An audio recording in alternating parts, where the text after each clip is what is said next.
Good afternoon. I welcome all. We begin our event. It is dedicated to research institutions, to integration of Ukraine to the European research area, and was organized by the Ministry of Education and Science of Ukraine. And I would like to draw the attention of all our viewers that you can view the live broadcast in Ukrainian or English. You can use the link on the website of the Ministry of Science and Education and to watch our broadcast. At the beginning, please allow me to say the following. Ukraine is undergoing essential changes now, and for every Ukrainian, integrating into European Union and European values is the main goal. This is one of the main elements that is within the heart of each of us. This is why what the Ministry of Science and Education is doing, it is very important for the development of science and innovations in Ukraine. So, allow me to welcome Deputy Minister of Science and Education of Ukraine on the issues of European integration, Oleksiy Shkuratov. The floor is yours. Good afternoon, dear colleagues. Please allow me to welcome all the participants, our colleagues from the European Commission. Thank you for joining. Thank you for joining our event. This is really important for Ukraine. We are here on the Research and Innovation Day in Ukraine, and the main task is to sum up the results of what we have done. As far as integrating Ukrainian science and innovation goes to the European research area, one of the main tasks is to discuss further priorities of this integration for the year 2022 and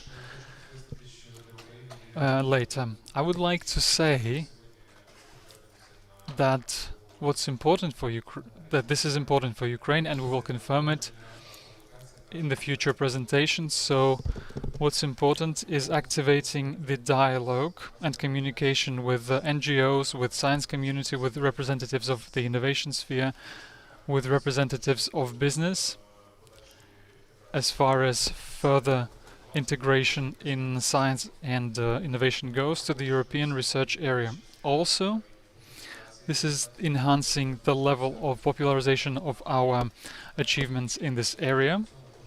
And at the same time, I would like to say, and I would like to thank our government for this path to the European integration of our science. Also, I would like to say that despite the updated roadmap of Ukrainian integration into the European research area, we are also taking into account the new policy which has been updated by the European Union, the new policy on development of science and innovations.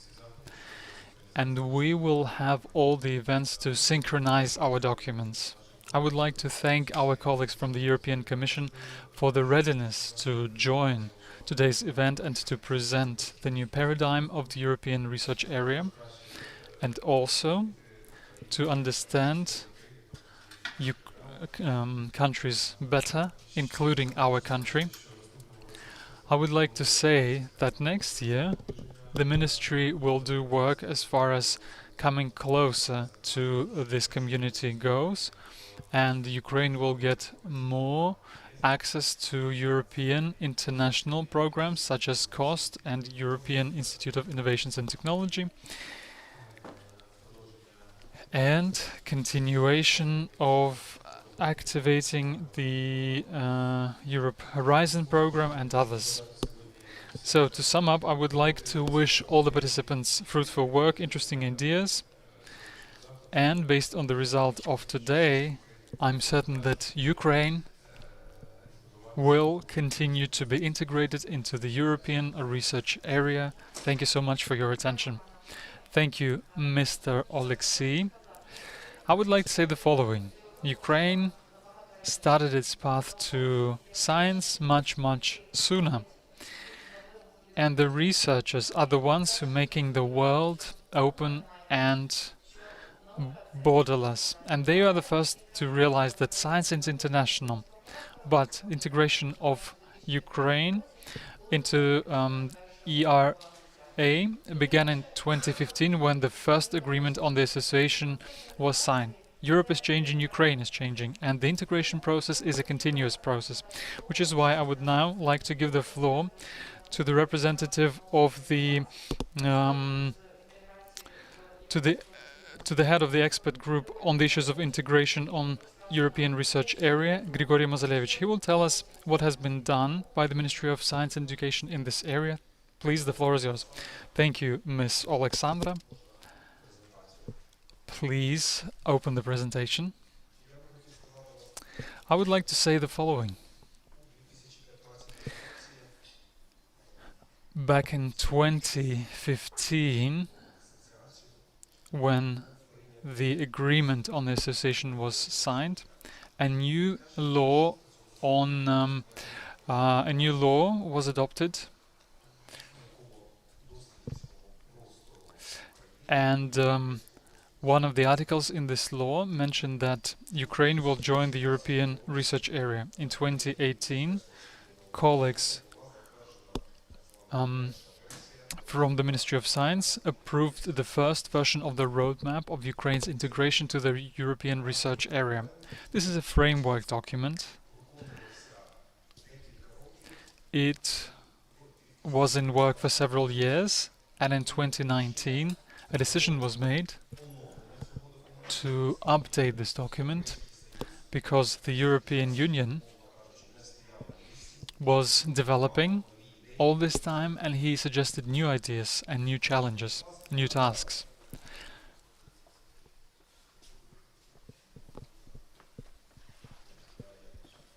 I'm trying to understand how to switch the next slide. So, a work group was developed at the National Council on Development of Technologies. So, work group number 3. It was called Euro Integration, and it was working on updating the roadmap on integrating Ukraine into the ERA. This work group worked together with representatives of the Ministries of Education and Science, and they developed a document that was approved by the Ministry in 2021. And I will tell you more about the steps of this document. So this document has 8 priorities, but I think there are 6 priorities and other 2 are separate priorities, and it has specific tasks, objectives and indicators. So priority number 1. Enhancing the efficiency of national research system. So, what was the ministry was able to do this year to achieve the goals of this priority? First of all, foresight research was done in order to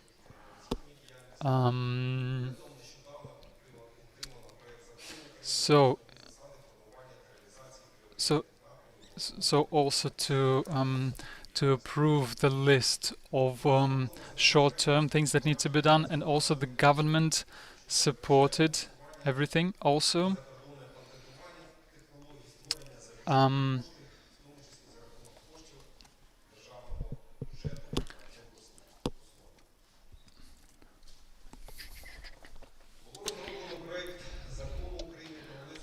draft law has been made to make amendments to the law of Ukraine about the scientific and technical expertise. This was the list of legislative initiatives. A separate event that took place this year was finally Summarizing, making the first summaries and implementing state support to the high priority scientific directions at the higher educational institutions as a result of state attestations. And there was 66 agreements by the Ministry of Science and Education with the general funding of about 100 million hryvnias.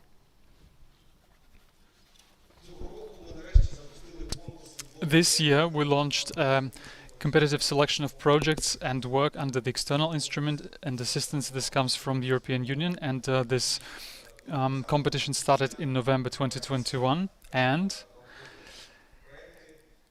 research projects are accepted till the 20th of December for the reimbursement, to finance at the expense of reimbursement in the year 2020 and 2021. So the National Research Fund of Ukraine is funding projects, and I'm sure that all of you are aware this financing is increasing from year to year, and this is one of the main indicators including in terms of applying this document. Also, this year we enhanced the finance of Antarctic research, and in the future Ukraine will also have Arctic research. This year Ukraine bought the icebreaker Noosphere, and Ukraine will send our research to Academic Vernadsky, a research area or station. So these were the main systematic changes that were within the first priority. Priority 2A, joint solution of problems caused by global challenges. And some of the things that were done by the Ministry of Education and Science of Ukraine. So I will speak now about these priorities. I think one of the main challenges for our expert group on integration to ERA this year was to ensure that Ukraine joined the further framework program on research and innovation of Europe called Horizon of Europe. So this year we had 3 rounds of technical negotiations, then 3 rounds of official negotiations, and on the 12th of October of 2021 we signed an agreement on Ukraine joining the framework program Europe Horizon, and also the program on research Euratom. Also, this year Ukrainian researchers innovators are joining the initiative as part of various competitions on the European Green Deal. The Ministry of Education and Science of Ukraine, at the request of many researchers, is negotiating actively as far as joining the COST program goes. This program will allow Ukrainian researchers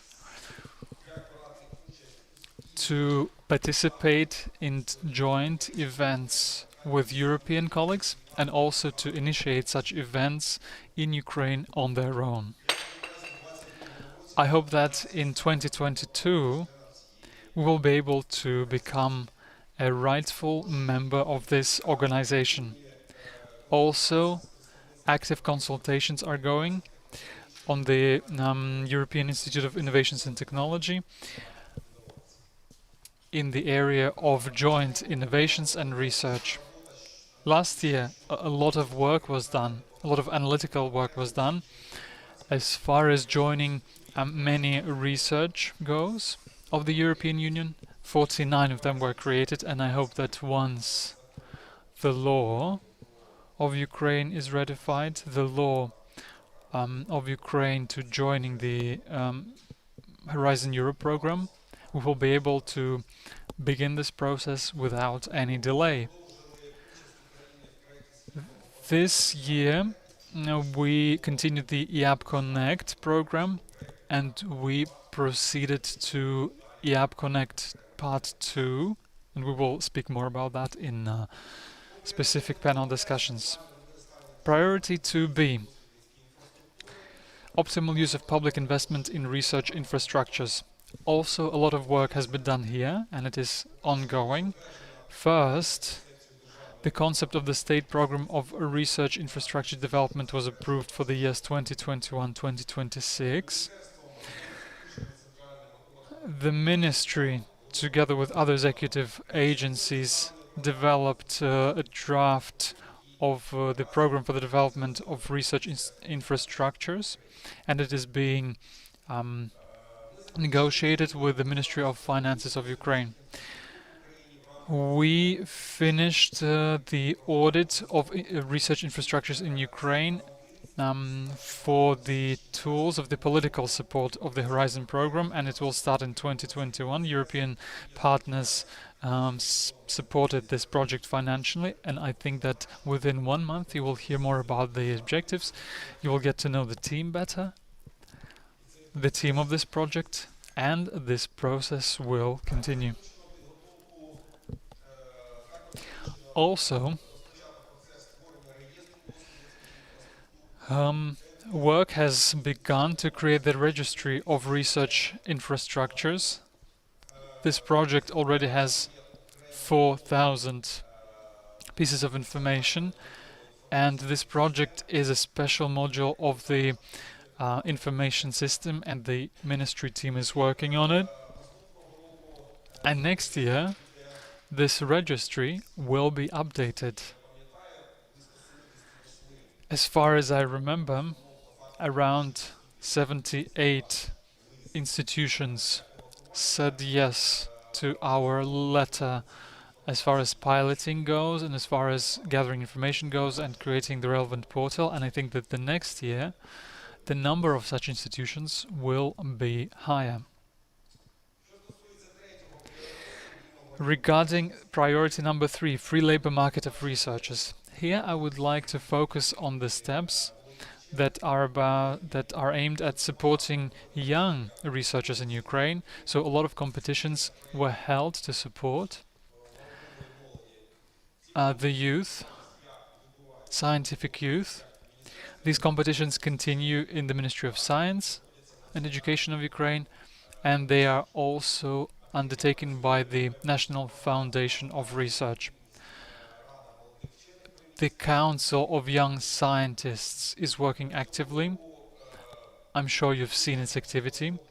It's within the Ministry of Education and Science. Also, law has been worked on the on providing support for the young scientists. Also, a resolution of the Cabinet of Ministers was approved in March this year.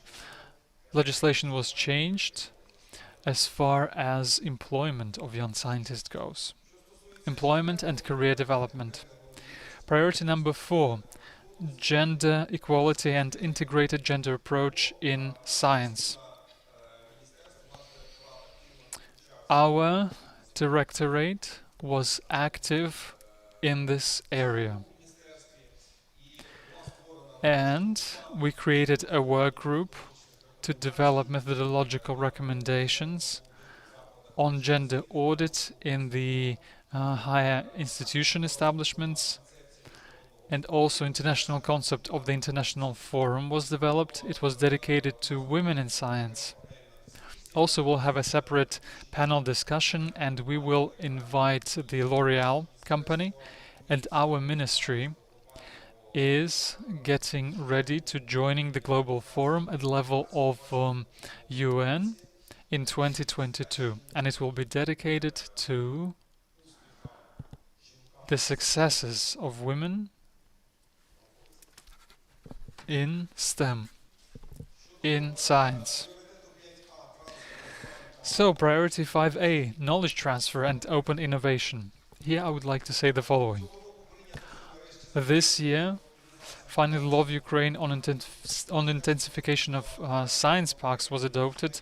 The ministry developed a number of legislations to support innovation. So this is the draft law on stimulating technology transfer, the draft law on amendments to the budget code, and these two draft laws are in the Parliament of Ukraine. Also, an action plan for the implementation of the strategy for the development of innovation until 2030 was approved. Also, we launched an online platform for communication between participants in the innovation process Science for Business. US2BMM. We also joined the UN Global Pilot Program to support countries in development roadmaps to achieve the Sustainable Development Goals through science, technologies and innovations on the basis of smart specialization. This year we delegated representatives from Ukraine to the Forum of the European Innovation Council. Now I would like to focus on priority 5P. It is about open science and digital innovation. In May, approximately, we created a working group on open science to develop a national action plan for implementation of the principles of open science. And today, we will have a specific panel discussion on that, and we will tell you more about the draft of this document. And I hope that in 2022, this national plan, which was worked on by the national group, will be presented for the Cabinet of Ministers. Also, the Ministry is doing a lot of work as far as creating the national electronic informational system goes, creating it and filling it with specific modules. This work will continue at least for the next 2 years. And we will speak more about the system later. Priority number 6, international cooperation. The key achievements here are the following. Adoption of 2 laws on agreements on scientific and technological cooperation with the EU and the United States of America. Also, Ukraine officially joined the implementation of the Common Maritime Agenda for the Black Sea and the Strategic Research and Innovation Program for the Black Sea. Also, people have noticed that the President has adopted the decree to develop the fleet, the sea fleet, and the corresponding research. And Ukraine received 2 research vessels for the research, the icebreaker Noosfera and Belgica vessel, which will be used by our colleagues from the Ministry of Natural Resources and the Ministry of Environment or Ecology. And the Ministry will work on changing the number of such research structures that can provide research in the sea.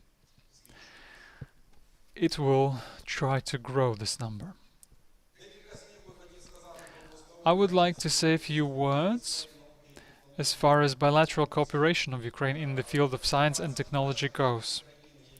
So, the presentation slides have the countries which have the bilateral cooperation with Ukraine, and some of these, well, the number of these countries will grow, and the Ministry is working on having not 12 or 15 countries, but 20-25 in the near future.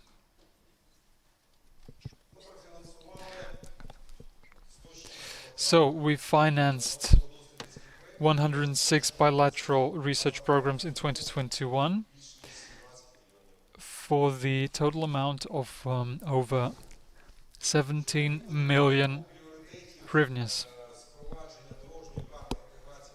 So, regarding Ukraine's integration into European research area, regarding the roadmap, the priority tasks. So, a pool of experts has been created, and people will work with the EU Council and with Iraq. Also, there will be the state policy of open science. I hope that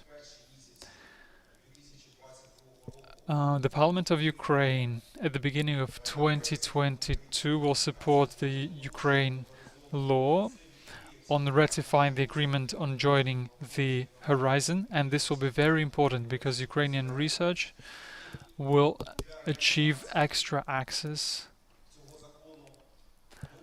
to science and innovation. And in order to implement this law, we plan to open a coordination center, and there is the national portal working on this topic. And we plan to update and create a new team of strong contact points which would work on Ukrainian researchers and innovators, have even better successes when it comes to working on this program. Horizon Europe and Iraq. We plan to expand the participation of Ukraine in Eureka, and as I said, we plan to join the COST program and to join all sorts of possibilities and opportunities, and we plan to develop this research in sea, Antarctic, and maybe Arctic as well. In general, I would like to finish my presentation here as far as this year and the next year goes. Thank you for your attention, and I would like to ask all the entrepreneurs, researchers and innovators of Ukraine to actively join the opportunities that Ukraine has as of today as part of the integration to the European research area. Thank you. Thank you so much. Thank you very much. This is impressive, how much the Ministry of Science and Education has been able to do throughout this year. I understand that you have started in 2015 and 2019, but as far as I know, this entire procedure of drafting this roadmap was in fact done with the European approach and engaging the scientific community and the wide public, and Ukraine is in unison, is in tune with other countries, because those countries that have been member states of the EU for a long time are going the same way. But there is a difference between Ukrainian and European legislation. Are there any problems legally or the implementation of legislative application? I can comment on that. In fact, our proactive scientific community is starting with 2017. Has been suggesting quite proactively that this roadmap is approved at the level of the Cabinet of Ministers decree. But hopefully you understand that in order to approve such decree, you need the respective funding, the corresponding amount of money, and to understand in which year we are supposed to be able to reach the corresponding tasks of this roadmap. I've been talking about 50 to 60% of the tasks that are listed in the roadmap.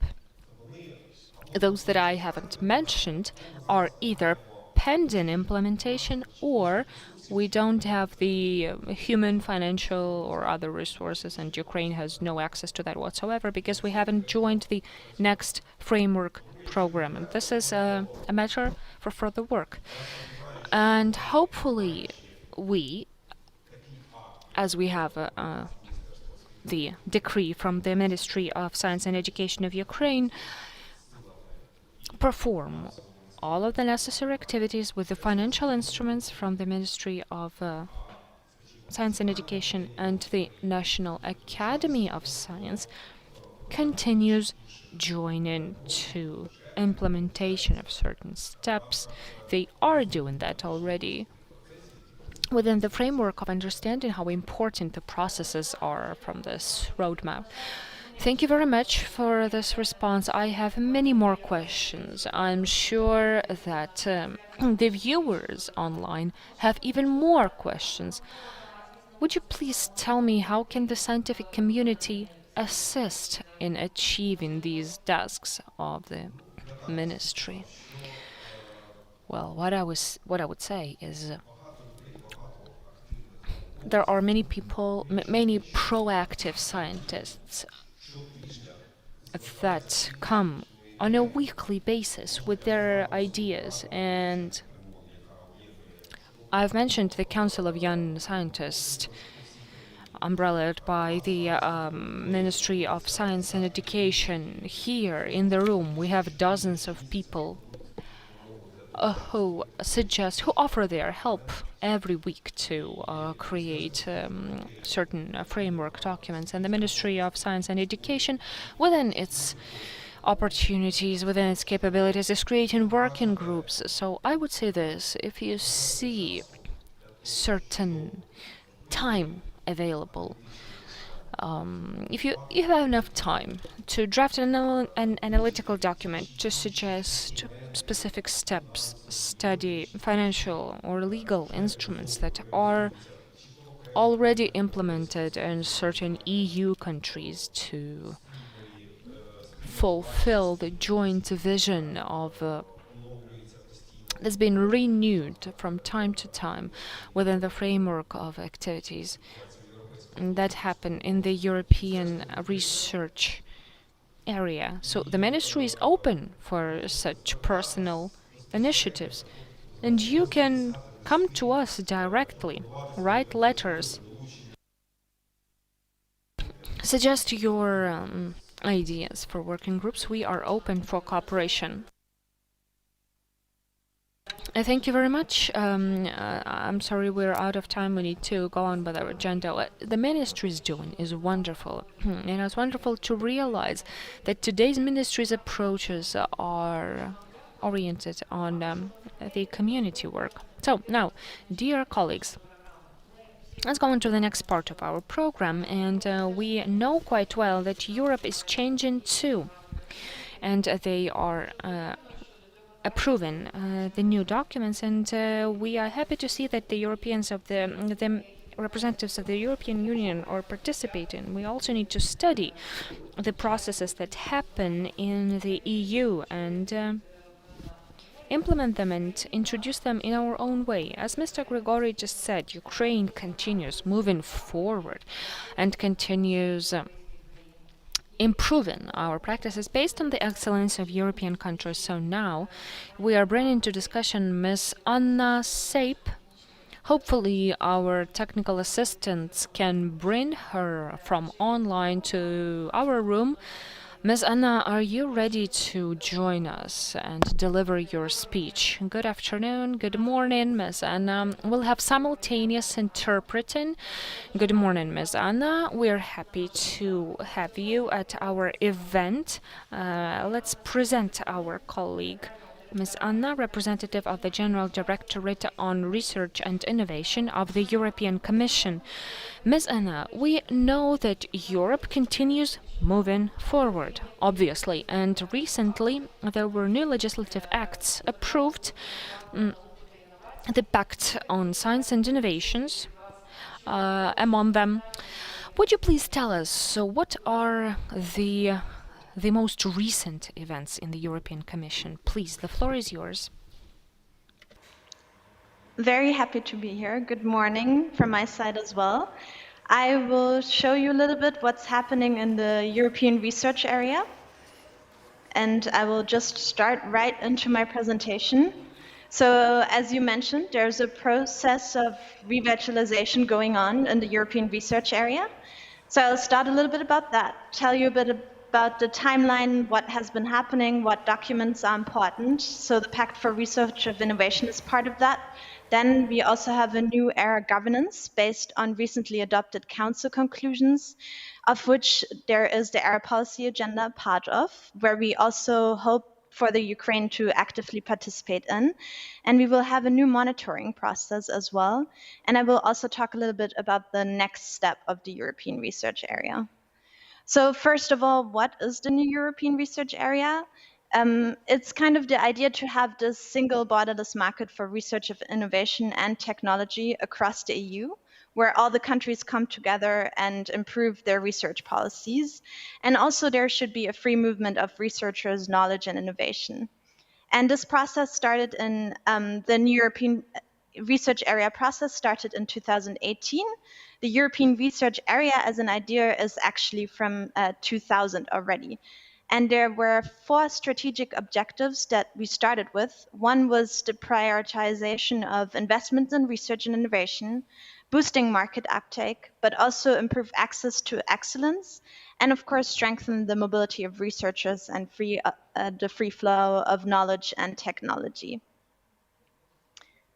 I don't know. Oh, yeah, yes, you can see the next slide. So to give you a little bit of an overview of what happened while we revitalized it, it started with the communication on a new era of research and innovation in 2020. And then we had also council conclusions that supported this restart and revamping of the European research area. And in the past year, we had an expert group, which was called the Era Forum for Transition. They met around 13 times and included all of the member states. And we also had 3 workshops with R&I stakeholders. And the topics that we covered were the governance that we wanted to change, but also the policy agenda that I will talk a little bit more about later. And we went into detail on the 4 ERA pilot actions, which are on the topics of green hydrogen, plastic pirates, the European Open Science Cloud, and the talent platform. And all of the work in this expert group then led to the proposal of a pact for research and innovation, which happened in July 2021. And this is a one-of-a-kind document because for the first time, it really collects all the values that we have for our research and innovation in Europe. And actually, just recently, this document got adopted on the 26th of November. And we also had the adoption of the council conclusions, which show us the way of how the new era governance should work and what are the first actions that we will be working on in the future. So to give you a little bit of detail of what is the pact all about, there are actually 4 areas in it. We have the principles, the priority areas, the investment targets, but also policy coordination. And here you can see the principles that were collected together with the member states that our research and innovation should focus on. And these are divided into the 3 upper headings, I guess, of upholding values, working better, and working together. Then we also have priority areas for joint action, which are also divided into 4 different areas. And these give a more concrete view of what we want to achieve in the next years. So they really they translate the values into what are the areas for action, where do we actually want to work together as Europe in the coming years. And I won't go into detail, but you can see that these span very different topics from like open science to coordination of R&I investments. And these priority actions are still rather broad, but then they inform the concrete actions of the policy agenda that is set up for the next 2 years, where we actually have the concrete actions that will tell us what we want to work on. We also have the area that focuses on investment and reforms. And here, member states reaffirmed the target of 3% of EU GDP in research and development investment. And as an addition, we have some sub-targets at a national level that member states take note of that actually could bring us to this 3% target that has been part of research and innovation for a long time. And as a 4th component of the Pact of Research and Innovation, we have monitoring and coordination. And here we have different new elements that will simplify coordination and monitoring in comparison to how it was before. I will go into detail a little bit more on that later on, but we will have a policy platform, but also the ERA policy agenda, 18-month reporting, and a scoreboard. So why do we actually need a new era governance, and why did we do all of this work? So as we all know, there's a lot of new context going on in the policy area of research and innovation. We have these 4 new era strategic objectives, but then also research and innovation should do its part to enable the digital and green transitions and other cross-sectoral policy goals. And of course, we should improve the interfaces and knowledge exchanges with other relevant sectoral policy areas. And how this should be achieved is that we want to prioritize better policy initiatives, but we also want to increase political ownership, have more effective translation into active, and that can only happen through coordination at the union, national and regional level, and of course in partnership with associated countries. But also it is very important to have a better and closer involvement of stakeholders. And all of this gave the impetus to have a redesign of the current era governance to strengthen its capacity of implementation.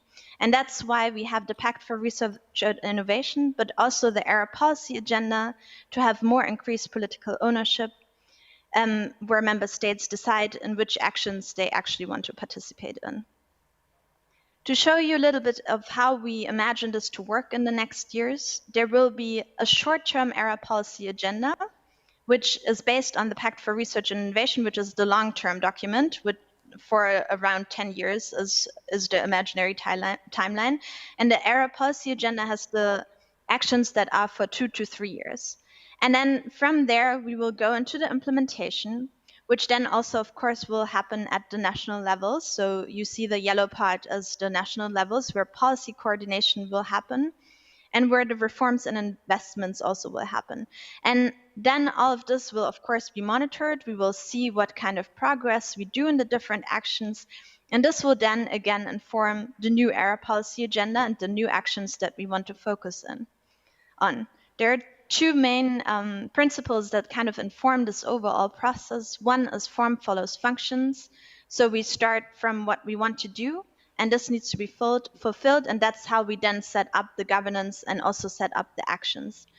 And then it's also very important that we want the stakeholders to be more central in this overall process. We don't want it to just be a member state's process, because in order to have actual progress, we need to structurally involve stakeholders. And that then resulted in this kind of new governance. Of course, we still have the same actors that we had before. We have the council that still does the political steering and adopts all the initiatives, such as the Pact and the first policy agenda in November. We still have the role of ERAC, which will be the high-level strategic policy body, providing early advice on strategic policy orientations, but also policy demands. But we continue to have this new body, the ERA Forum, which will now also have all of the subgroups. So there are no continuous subgroups in ERAC anymore. All of the potential new subgroups will be part of this ERA Forum. And this body is there for policy coordination and also for the implementation. And here we imagine to have the associated countries to be involved, but also the stakeholders.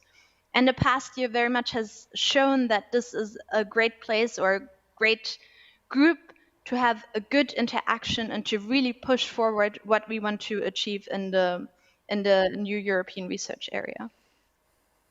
So to show you a little bit more what will be the tasks and how this will be achieved in the new ERA Forum. So of course there will be the coordination and preparation of the ERA policy agenda, the current one, but also the future one. So for the next half year, we will, for example, discuss the actions, the 20 actions that we have in the current policy agenda, and see which of those we actually can implement at a member state level and also at an associate country level. Then we will co-design these relevant actions and also co-design future relevant actions. And this should help member states to actually implement the actions. And at the end of the day, to fulfill the policy cycle, we will talk about how to monitor and evaluate them to then have the progress in the next ERA policy agenda. So how this will be achieved? We will, of course, still have bilateral dialogues with member states. We will exchange best practices, but also have the structural engagement of stakeholders. We will have a platform that will allow us to exchange these best practices, and we will have a scoreboard with indicators to actually monitor what is going on in the European research area. And then, of course, we will have subgroups on the topics that are important to dive in deeper. And ESFRI, the Partnership Knowledge Hub, and the EOSC Steering Board will work in close cooperation with the ERA Forum to also inform us on their policies. And to give you a glimpse of, I've talked a lot about the ERA policy agenda, to give you a glimpse of what it looks like, we have these 20 actions that you can see the blue topics, those are the blue highlighted headlines, those are the topics that come from the pact, because we inform these actions based on the policy priority areas that we want to work on. And at the moment, we have 20 proposed actions, and I won't go into detail. You see here the first part of them, and then you see here the second part of them. They really have a wide range, and it will be the next half year that we will work on them. You also see that they sometimes still are very vague. So in the council conclusions, we have these action titles, and then we have certain outcomes. But how these will be achieved, that will be the work of the next half year. And we will have explanatory documents on each of them with the steps that we want to take. But we also will discuss which of those will actually be continued, because we need the support of half of the member states that want to participate. And of course, we will also ask for associated countries' participation. So we need to see which of these actions will take a step forward and which ones don't. Here you see the imagined monitoring process, how it will look like in the future. So we will have the input from the member states to a policy platform, which will basically be a website for interaction. There we will have a dashboard where you will have data on the member states level, but also a more public scoreboard with EU-level data to monitor what's going on the actions, but also on certain indicators that are important for the European research area. As a second part, we will still have reporting for each member state, but also an 18-month report on the overall progress. And this will then be the report on implementation of the ERA policy agenda overall.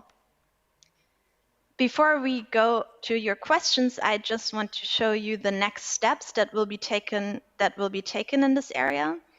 So first of all, we will establish the new ERA forum, because the one that we had the past year was the ERA forum for transition, this expert group that had its final meeting this December. And now we will have a more stable group that will also include the stakeholders and will also include associated countries as observers to participate in the ERA forum. And here, as I said, we will talk about the implementation of the ERA actions, prepare the future updates, and also very much talk about how do we want to implement the monitoring and what do we need for the monitoring to be helpful for member states and for associated countries. So as you see, another big step is also the setup of the monitoring, where we have to introduce a first version of it, or a first framework version, in mid-2022. And then what is very important to make the actions more concrete, we will have explanatory documents on each of them to show and to help member states and associated countries to choose which actions they actually want to participate in. And this will be the main work of 2022. So this is it from my side to give you a first impression, and now I'm very happy to answer any questions that you might have. Дуже дякую, Анна. Дуже дякую. Hello. Thank you so much. So I have the following question. Do associated countries such as Ukraine have a special place? Does the European Commission see some priority areas in working with the associated countries? Maybe there are some new tools to work together and to deepen such work. Yes, so association to Horizon Europe, it's so to say Horizon Europe is a research and framework program, but the European research area is even broader than that. So you have the calls of the Horizon Europe program, where you of course closely connected to because you're an associated country. But then the European research area has broader actions than that, and they're not all financed by the research and framework program. But the special mechanism you actually have is that there's no special mechanism because you will participate as member states will participate in the ERA forum. So where all the action will happen and where we will talk about the implementation, associated countries are invited to participate as observers and to actually be part of the action that is happening on the European research area, so to say. Дуже дякую. Пані Анна. Thank you so much. Ms. Anna, I would like to ask you the following question. In your opinion, what can Ukraine do in order to integrate into the European research area quicker next year, especially taking into account the changes that the European area has had?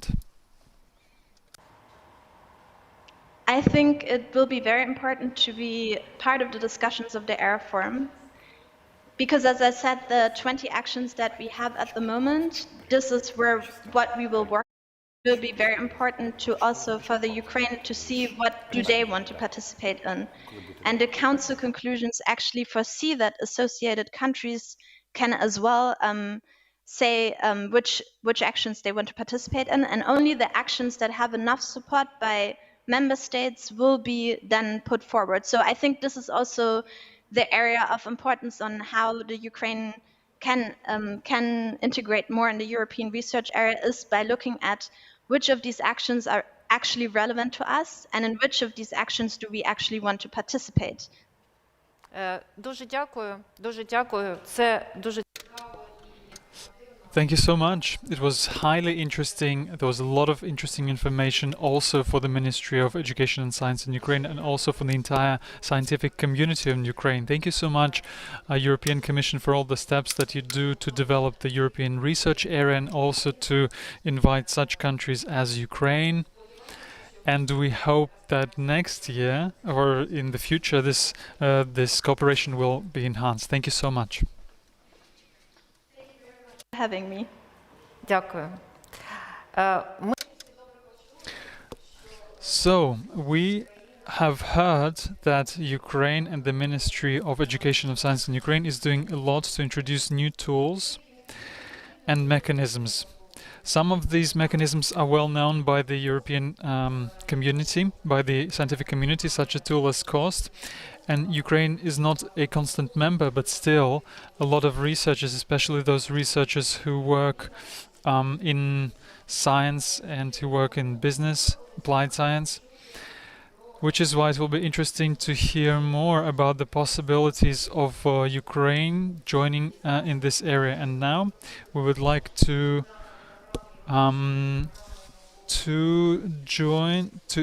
invite the COST participant, Ms. Katalin Alfoldi, coordinator of the programs in the European program. I hope that Katalin is with us.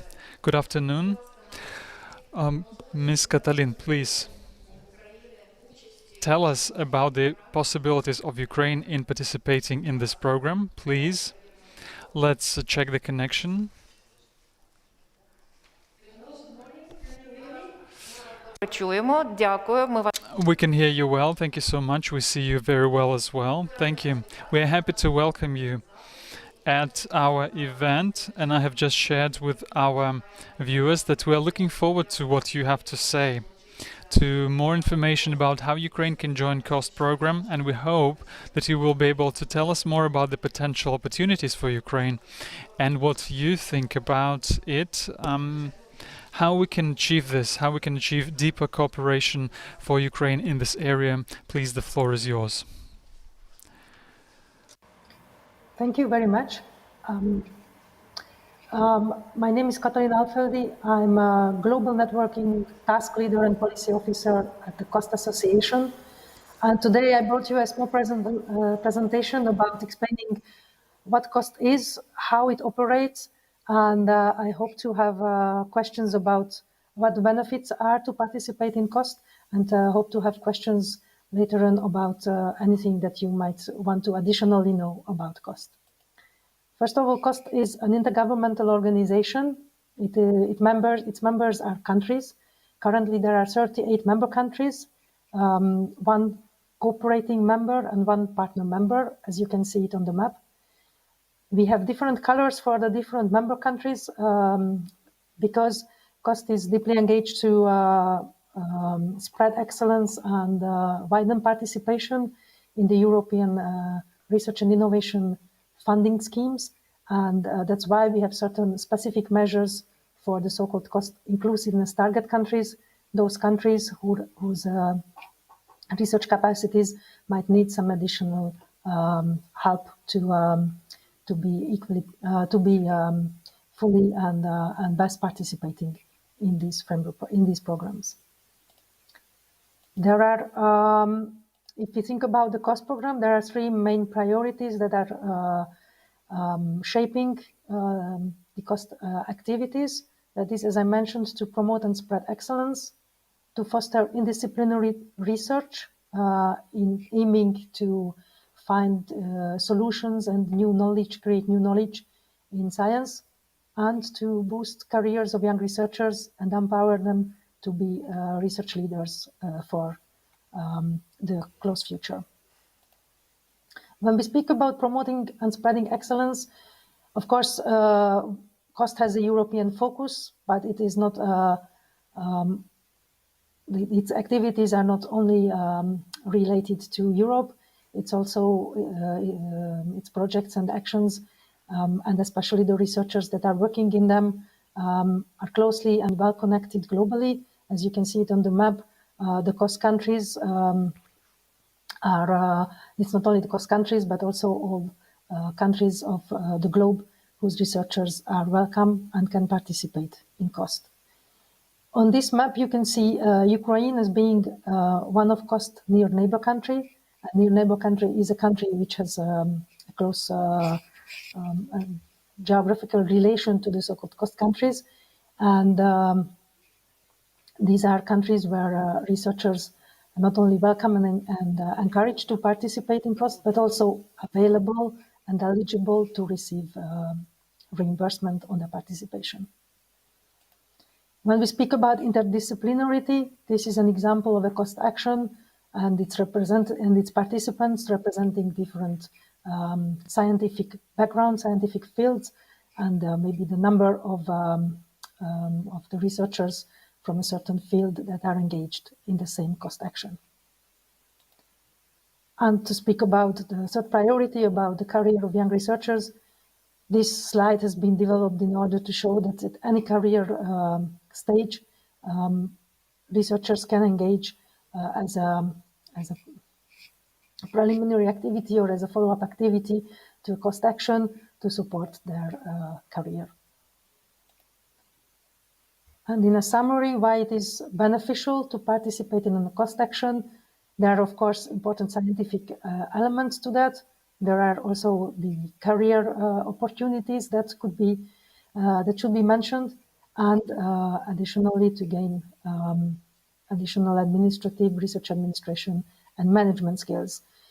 The scientific benefits are, among others, is that to be a member of recognized leading scientific, international scientific networks by joining a COST action, and to be able to work on emerging topics that might not be funded from any other sources. The career advancement opportunities will come during the way, and it can be from the networking activity or from the opportunities that are learned from the peers following or parallel to the action participation. The COST actions themselves provide international mobility opportunities that increase the visibility of a certain topic or the researcher or the research team that is working on that. And last but not least, if someone has the capacity and the courage and the commitment to engage in leadership activities of a COST project, a COST action, then it can bring additional administrative and management skills and knowledge to the person. And last but not least, there is also a concrete reported benefit from the cost actions, which shows that cost is a pre-portal to further European funding. And if we calculate it in figures based on the data that we have on Horizon 2020 applications reported by finished cost action, that we can see that a success rate of 37% was reported by participants that applied for Horizon 2020 funding and previously were engaged in cost actions. And now, of course, I think the moment is to learn about the cost actions, the projects that cost is funding, which projects these are, and how the cost program operates. What is a cost action? A cost action is a network of researchers and innovators and any other additional partners that are joining this network because the topic, the questions to be solved are important and related to the activity of the participant. The cost action is based on a memorandum of understanding. It runs for 4 years. It has to be built up by minimum 7 countries, 7 countries from cost, full members. The networks, they don't fund research, but they fund research coordination and capacity building, excuse me. And they have 500,000 euro as a budget for the 4 year of their duration. When you think about how to imagine a cost action, the cost action has a main proposer, not a coordinator. There is no consortium in a cost action. And the main proposer is the person who will submit a proposal to a cost action on behalf of a network of proposers that is composed by the main proposer and the secondary proposers. And then this network can grow when the proposal is decided for funding. Then all full cast members can also nominate their researchers to join these actions. But it's not all, because all countries, researchers from any other country that are not a cost full member can join this the shaping of this proposal at any time at the proposal stage, and also as when it is already a built up funded project. The cost actions are working with so-called networking activities, and these are the activities that are also funded from our budget. There could be meetings, different kind of meetings, either management meetings or working group meetings. There are training schools where there are trainees and trainers invited from participating countries or beyond. There are presentations at conferences organized by third parties that could be also used for dissemination reasons or for others. And as I mentioned, there are the mobility element, the so-called short-term exchanges for researchers and innovators. There are also other possibilities for dissemination and communication projects, and also publication is foreseen under the eligible cost or funded activities. And how to join a cost action? Basically, there are 3 possibilities to do so. One is to join a running cost action that is already existing. You can find them all on the cost website, and you can simply just join to a working group by applying to the relevant cost action, relevant working group. There could be also other ways to join a cost action, only to for a shorter or ad hoc, shorter term or an ad hoc way, to be an attendee at an event, a workshop, to be an invited speaker, to join a training school, apply for being a trainee at a training school, or to have short-term scientific mission.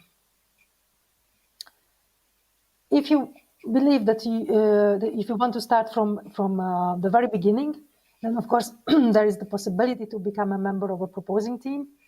via the open call procedure that COST is having. New proposals are collected throughout the year, and there is one collection date. The next one will be in next October, October 2022, where proposals submitted by the time are collected, evaluated, and those ones that are funded, those ones that are found the best ones or the most merit will be funded. And last but not least, you can also become an expert to evaluate proposals submitted to the COST open call, but also to check, to assess ongoing COST actions and to see their progress and their achievements. Being an expert means that it's a completely online activity, and it's remunerated with small amounts. And I think my final slide is that about how Ukraine is currently doing in COST actions. You can see that basically the number of Ukrainian participants in running COST actions throughout the years of Horizon 2020 was more or less stable, with this with a small decline during 2019-20, which was the start of the COVID pandemic year, which is normally the same situation, same trend for each of the participating countries in COST.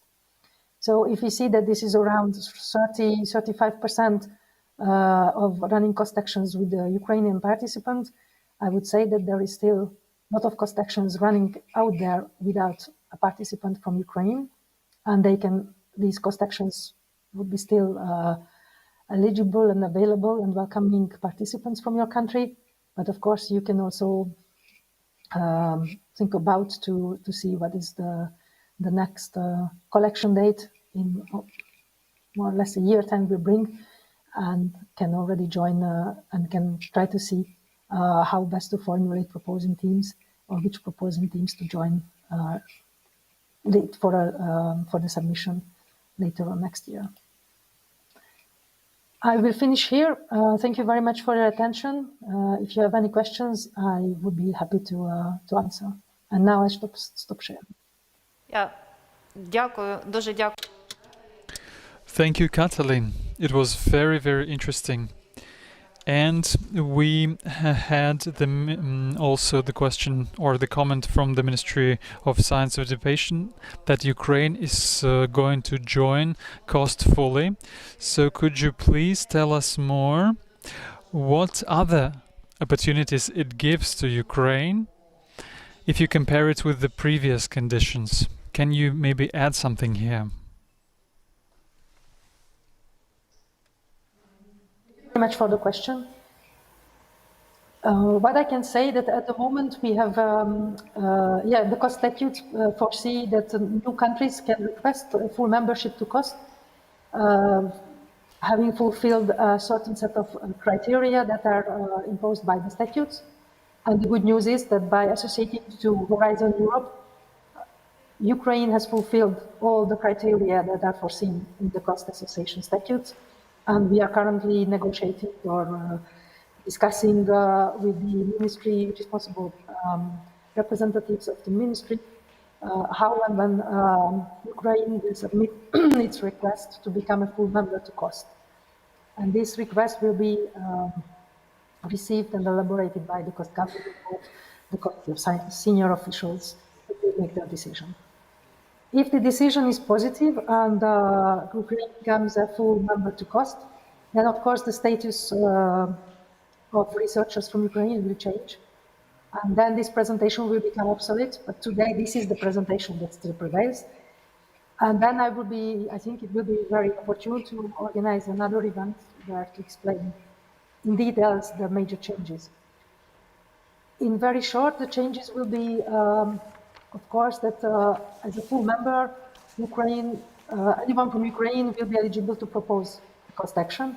So the researchers from your country can become main proposers, and they have to then collect the the proposing network, and they can submit the proposals on behalf of them, on behalf of this proposing network as the main proposal.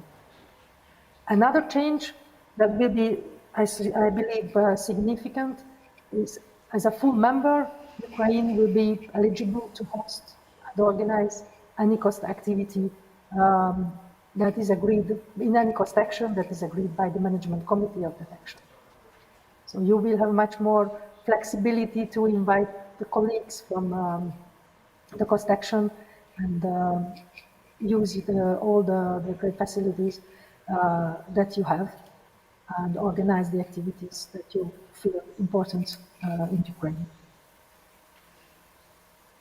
Дуже вам дякую. Дуже дякую. Thank you so much. That was very interesting, and it provides Ukrainian researchers with the opportunity for closer cooperation, for the tools for this. And I'm quite certain that they will use it fully, even if Ukraine is not a full member. But we see, according to the statistics, how active Ukrainian researchers are using these opportunities. Thank you so much for this presentation. And now I would like to say that this is not the only program on which the ministry is working. A lot of you have heard of the Eureka program, and researchers and scientists and innovators are using it. And there are new initiatives. There are new developments in the European Union, and I would like to give the floor to the program coordinator of the clusters area in the Eureka program, Sebastian Aubron. He will tell you more about the updated program of the clusters within Eureka, and I would like to ask our technicians to check if there is sound. Good afternoon, Sebastian. Can you hear us? Доброго дня. Good afternoon. We are really looking forward to your presentation and to hearing more about the opportunities from the Eureka program. Please, the floor is yours. Thank you very much.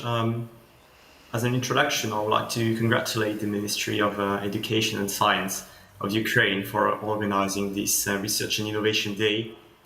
I think that the integration into the European research area is a very important topic indeed. And for a lot of countries, innovation has no borders, as we say here in the Eureka network. So I very much hope that this specific session on the different European programs and research frameworks will enlighten the Ukrainian audience today and contribute to increased participation of Ukrainian participants in the future.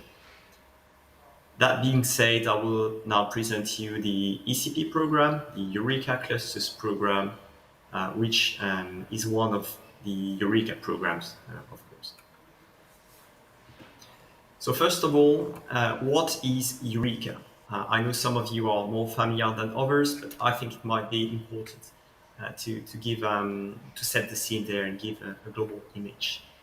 So Eureka is an international network of more than 45 countries, including also countries outside of Europe, such as Canada, Singapore, South Africa, and South Korea. This is today the world's biggest public network for international cooperation in business-led research, development, and innovation. Our collaboration with like-minded countries enable to tackle global challenges and to increase the competitiveness of the participating businesses. And we believe that such global cooperation will contribute to building, let's say, resilient supply chains in the future. Very briefly, there are 4 common objectives shared by all the Eureka programs, which you can see on the slide there. Providing access to public funding. Why? Because we believe that with access to national public funding, your ambitious international research projects become achievable. And so since 1985, Eureka has given more than 50 billion to support organizations and to support the success of more than 7,500 research development projects. Our second objective is to drive international collaboration we believe that Eureka is a good place for organizations looking for first good international collaboration experience. And the Eureka programs actually encourage project owners to develop new research and development and business relationships at international level. There is a high quality of innovation in the network. There are combined expertise and exchanges of knowledge. And in the end, this makes participants high chance of project success. Boosting expansion into new markets, as I said, there are 45 countries in the Eureka network. And these different programs, they focus on research and development of close to the market products, processes, and services. And so it makes it easy for participants to explore new markets if they join the different programs. Can be in Europe, can be outside. Last but not least, personalized advices. That's an important information. I think we will maybe have some comments on this question afterwards. In all 45 Eureka countries, I would like to insist on that there are national projects coordinators who have a vast experience of supporting research and development projects and collaborating with partners around the world. And they can provide Ukrainian audience and Ukrainian project holders with cultural context on the different programs in the local language. They can guide you to the right program, the right partners, and help you find the right application. So if I'm not mistaken, for Ukraine, this is the Ministry of Education and Science, which is the national institution responsible for all Eureka programs. And now, what is the ECP program? So the ECP is a long-term intergovernmental initiative supporting important research and development communities around strategic topics. The aim of this ECP is to generate value to both industries and societies in the Eureka participating countries. And to achieve this overall objective and to create economic strength, the ECP operates in close cooperation with the public authorities, also ensuring strong alignment with their national priorities. This is something very unique in the Eureka program, is the alignment between the overall program and the national priorities, so that it's a win-win situation. Moving on to the next slide, I would like to emphasize now certain key specificities of the ECP program. I think it will help this audience and the Ukrainian potential participants to better understand how the ECP differentiates from other national and international research and development and innovation programs. Yes, so first, the wide RD&I topics and the strong ecosystems. Right now, the ECP covers 5 communities, 5 clusters, which I will insist a little bit on afterwards, but I can name them. One is on next generation communications. One is on low carbon energy technologies. One is on software innovation. One is on manufacturing and production technologies. And one is on electronic components and systems. Over the years, these well-connected communities have shared strong interest in their respective domain, and they bring together skilled specialists and experts to cover the whole value chain of their respective domain. The common point of all these communities or clusters is that they bring together SMEs, large industries, large organizations, also research and technology organizations, universities, and academia. And we are very much looking forward to having potential Ukrainian participants in these different communities bringing their knowledge and their ideas. What makes the clusters program specific also is that it's not only about supporting these 5 communities, it's also about joint activities and synergies. This is enabled by the multinational and multidisciplinary approach of the program. And a telling example of this cooperation between these communities are what we call joint clusters call. So we launch now, since 2021, joint calls in between the clusters, with the idea that mixing the communities and making them collaborate will help to develop new products, new services, and new processes, industrially driven and based on interdisciplinary innovation. Bottom-up market-oriented RD&I approach. I know this may sound a little bit barbarian, but the idea is quite simple, is that the approach across the clusters is to encourage industries to guide the research direction, but in a bottom-up approach.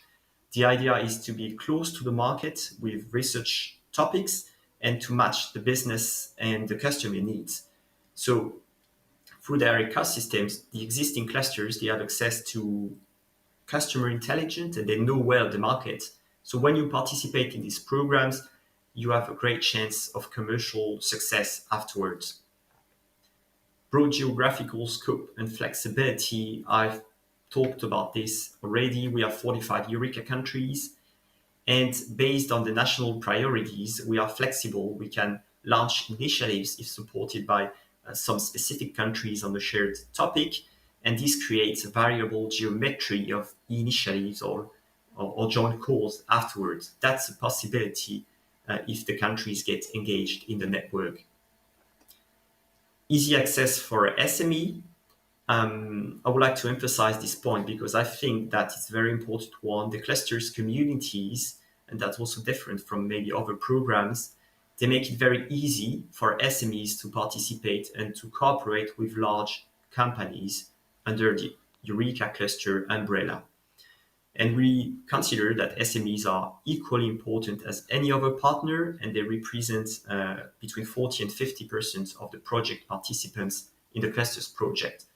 We believe that these SMEs contribute to out-of-the-box thinking, to agility, to flexibility.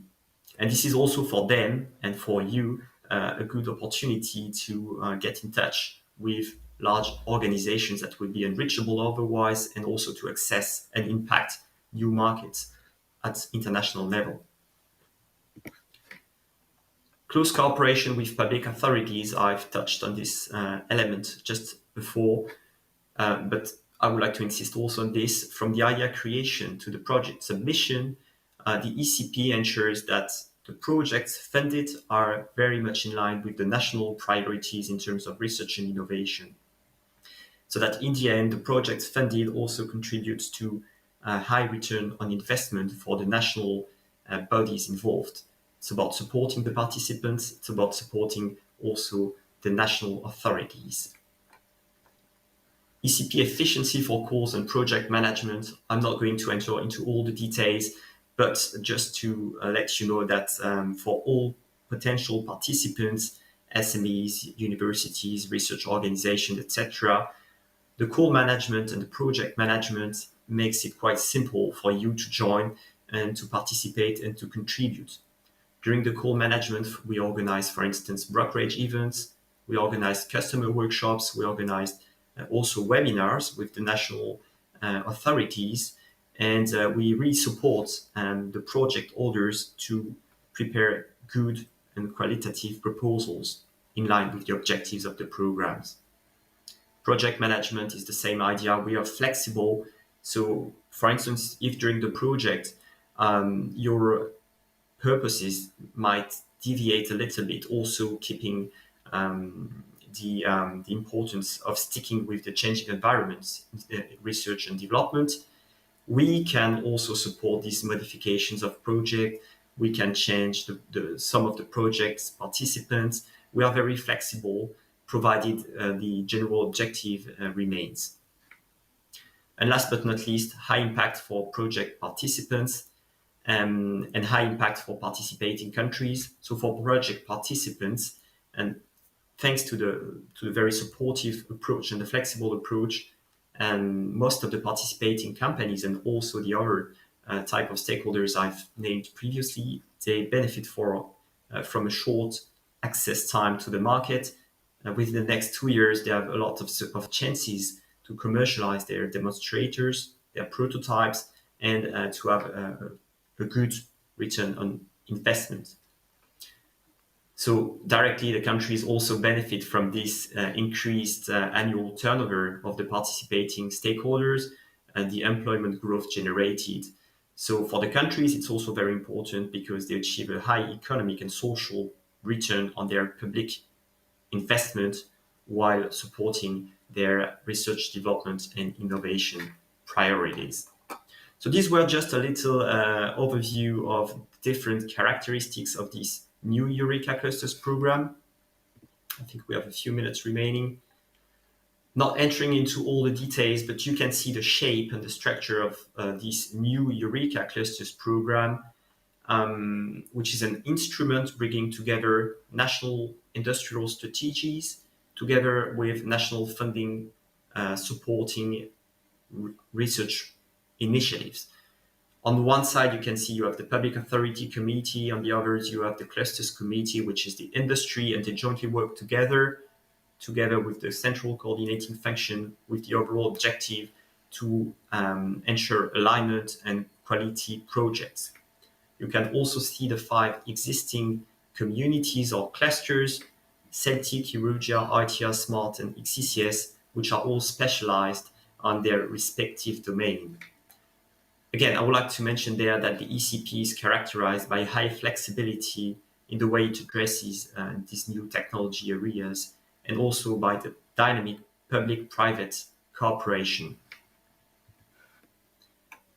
Okay, so moving on to the next slide is the 5 clusters at the moment. So you can see the names. If there is any question or any specific interest from Ukrainian audience to liaise with one specific cluster afterwards, please feel free to contact me and I will put you in contact with the appropriate service. So we have Celtic, which is next generation secure communications for a human-centric, trusted and sustainable digital society. So all the ITC related matters, 5G, etc. Low carbon energy technologies is Eureka and all the renewable topics and the green topics. ITI is focusing on software innovation. Smart is new cluster addressing manufacturing and production technologies. And XECS is working on electronic components and systems and is also a very big cluster. To finalize the presentation, I would like to stress an ongoing opportunity. I've talked about the 5 existing clusters and their communities, but there are also opportunities for Ukrainian stakeholders to be involved in joint activities. And this is a good example of a joint clusters call, so call shared by the different clusters. We are currently working on it with the 5 clusters and together with more than 10 supporting countries. Now we are 15 supporting countries and they support the call, they commit budget, and they will have the possibility afterwards, when the call is launched in February, to finance their national project participants. Yes, I would like to thank you for your attention. I would be very happy to answer any question you may have. Thank you. Thank you, Sebastian. That was very, very interesting. And as far as I understood from your presentation, Ukrainian participants can also take part in these initiatives. Could you please tell us how they can do that? What should they do this? What should they do for this? Thank you.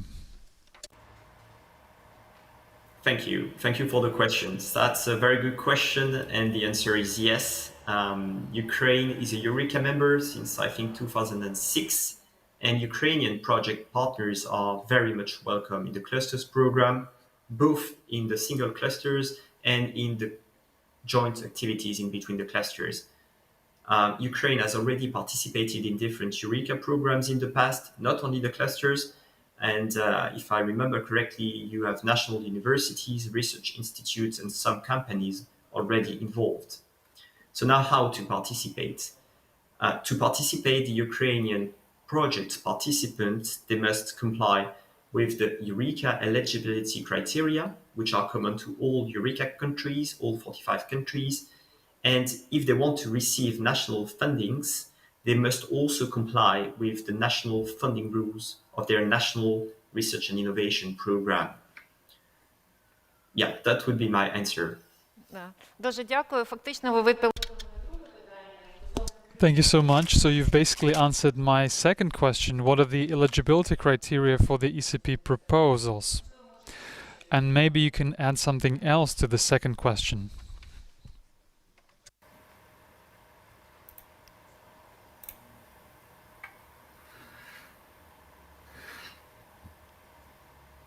Oh, I'm sorry, I didn't quite understand. Я мала на увазі, ви казали, So, what I meant was the Eureka projects are bottom A projects, so Ukrainian participants can also join them. So the second question, what are the eligibility criteria for the ECP proposals? You have already answered it, but maybe you can add something else. Thank you very much for this additional question. I think it's a very important one as well. And I would like to make a preliminary remark there. To know about the Eureka eligibility criteria and the funding rules in the national country, I would vividly recommend Ukrainian project participants, potential participants, to liaise with the National Funding Agency, which is the Ministry of Education and Science of Ukraine, and to contact specifically the National Project Coordinator. Now, generally speaking, there are two strict eligibility criteria for the clusters proposals, only two. The first one is that the consortium needs to have at least two independent partners coming from two different Eureka countries. So for instance, this could be a research institute or a university or a company from Ukraine liaising with another from another country and thus eligible. Second criteria is that the project should benefit to all the involved partners in a well-balanced consortium. What does it mean? It means that no single organization or country can account for more than 70% of the total budget. So that's the two main criteria. As you see, it's quite a flexible program. It's easy to access and there is a little paperwork, but then it might deviate a little bit depending on the calls, depending on the cluster specificities, and there could be additional criteria. But these are the two main strict criteria. дуже дякую. Thank you. Я думаю, що те, що ми Thank you so much. Thank you. So it's nice that we were able to tell more about this wonderful tool, Eureka, and I think it will draw even more attention from the scientific community, and we will see Ukraine among one of the most active countries who are not only doing research but also implementing them in innovations. Thank you so much, Sebastian. And now we continue to our next speaker. і And I would like to say that, yes, science and research is the main thing that researchers should worry about, but without implementing these results, it's also important to achieve economic growth.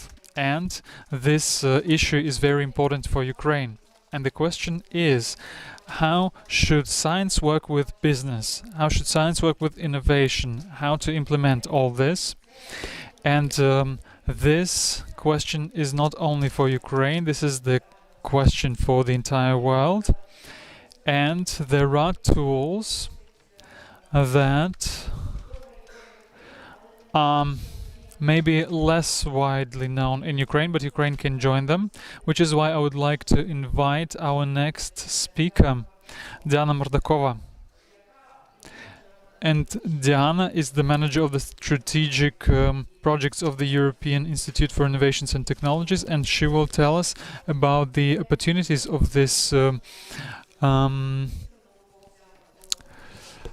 about this topic. So we're also looking forward to this. Thank you so much, Diana. The floor is yours. Welcome.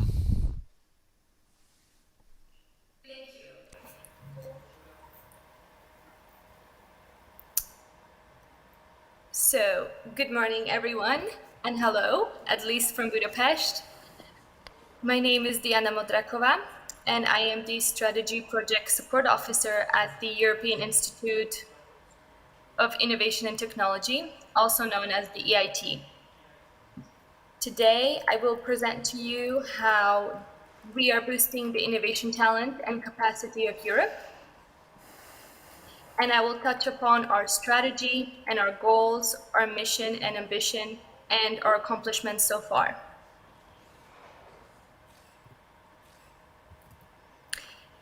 The EIT has a key role in enhancing innovation in Europe with a view to resolve the post-COVID crisis and also to ensure a green and a sustainable future. The EIT is set to grow even stronger over the coming years, with the European Commission proposing a bolder mandate and a budget for the EIT as part of the new Horizon Europe program.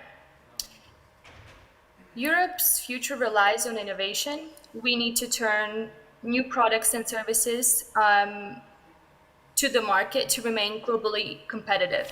And this is why the EIT was created back in 2008 to tackle Europe's weaknesses for innovation and help it to compete.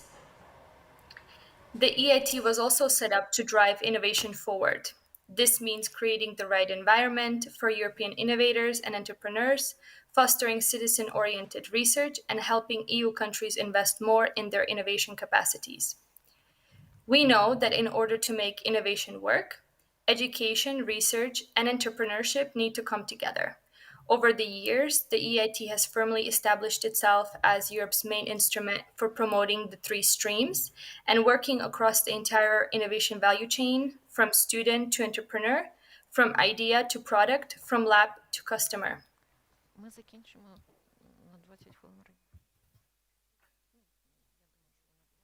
The activities of the EIT are all based around our unique innovation model, the so-called knowledge triangle integration, which combines three key ingredients: business, research, and education. Around this, we build an ecosystem of innovation players that are involved in the activities across all of the EIT community, from venture capitalists to regional authorities to consumers and so on, as you can see on the slide.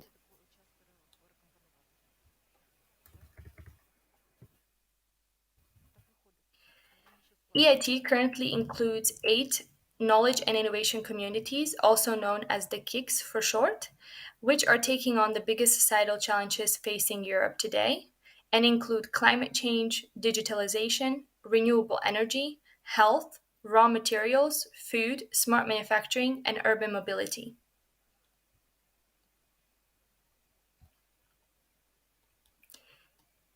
In the upcoming year, just around the corner, in 2022, the EIT community will be welcoming a new KIC, EIT Culture and Creativity, which will support the culture and creative sectors and industries by connecting innovation value chains at the local, regional, national, and EU level, helping regions innovate and increase their competitiveness, by breaking down barriers to innovation across sectors and disciplines, powering new ventures, accelerating new technologies, and facilitating digital transformation, and by empowering the next generation of culture creative innovators and equipping them with the much needed entrepreneurial skills.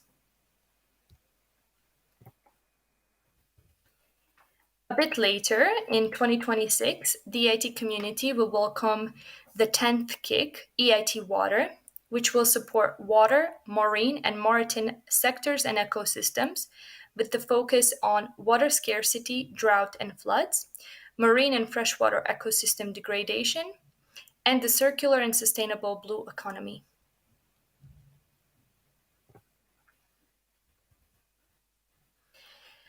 Horizon Europe will guide the future of the European research and innovation. It presents the perfect opportunity to improve our work and cooperate with the EU programs while preserving our ecosystem-based model that has proven to serve the European innovation so well so far. Placed in Pillar 3 of the Horizon Europe, the EIT and its KICs will be key players in the framework program through their interdisciplinary approach. We have a budget of approximately €3 billion, representing a 25% increase to the previous funding period, which will equip us to deliver on our ambitious objectives entrusted to us under the Horizon Europe. Our kicks help innovators turn their ideas into cutting-edge products, services, and jobs. They do this by educating the next generation of entrepreneurs through educational programs that combine both technical and entrepreneurial skills, by nourishing ventures through business creation and acceleration services, and by empowering smart solutions to Europe's greatest challenges by supporting innovation-driven research projects.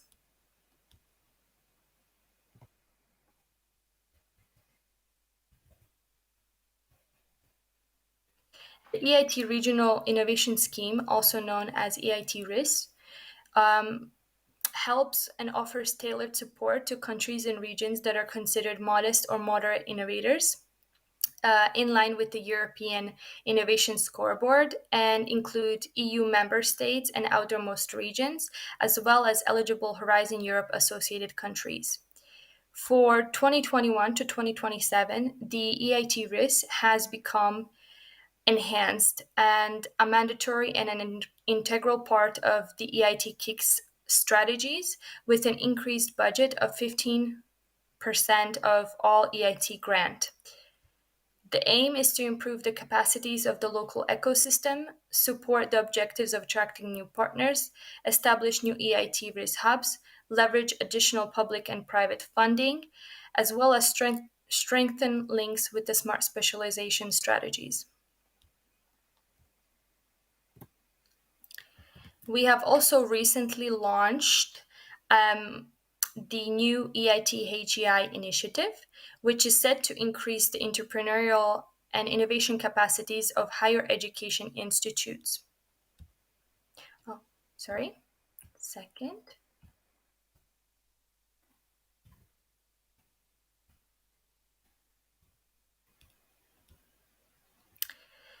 Through this initiative, the EIT will support higher education institutes with funding, expertise, and coaching to develop economic activities.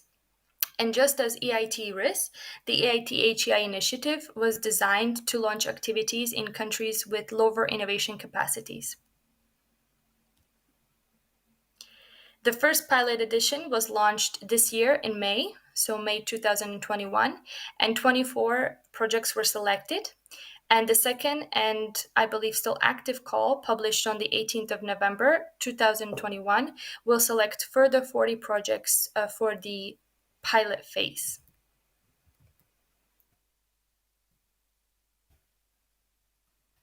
Over the past decade, we have achieved a lot. We have supported more than 3,800 ventures, created over 1,400 new products and services, generated over 13,000 jobs, and helped startups raise over 3.9 billion euro in external investment. We have also graduated over 3,800 master's and PhD students through the EIT label programs and enrolled thousands more in our training programs.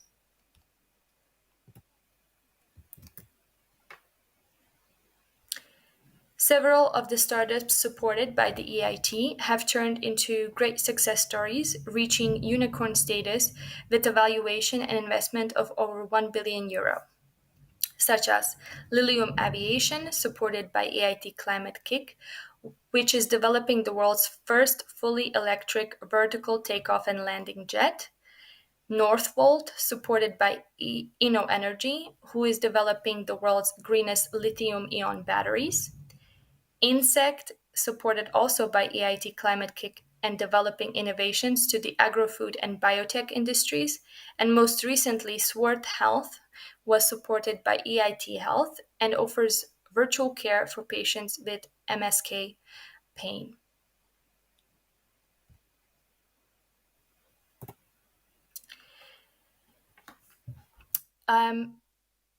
More information about the opportunities and information on what we do and how we do it can be found on our website, eit.europe.eu. And we welcome you to also join us on our LinkedIn, on our social media channels to keep with the news and be able to get the latest. I thank you for your attention. Дякую, Діана. Thank you so much, Diana. That was very interesting and very important. And I would like to say that Ukraine has reformed not only in the area of science and education, but also we've had another reform, the reform of decentralization.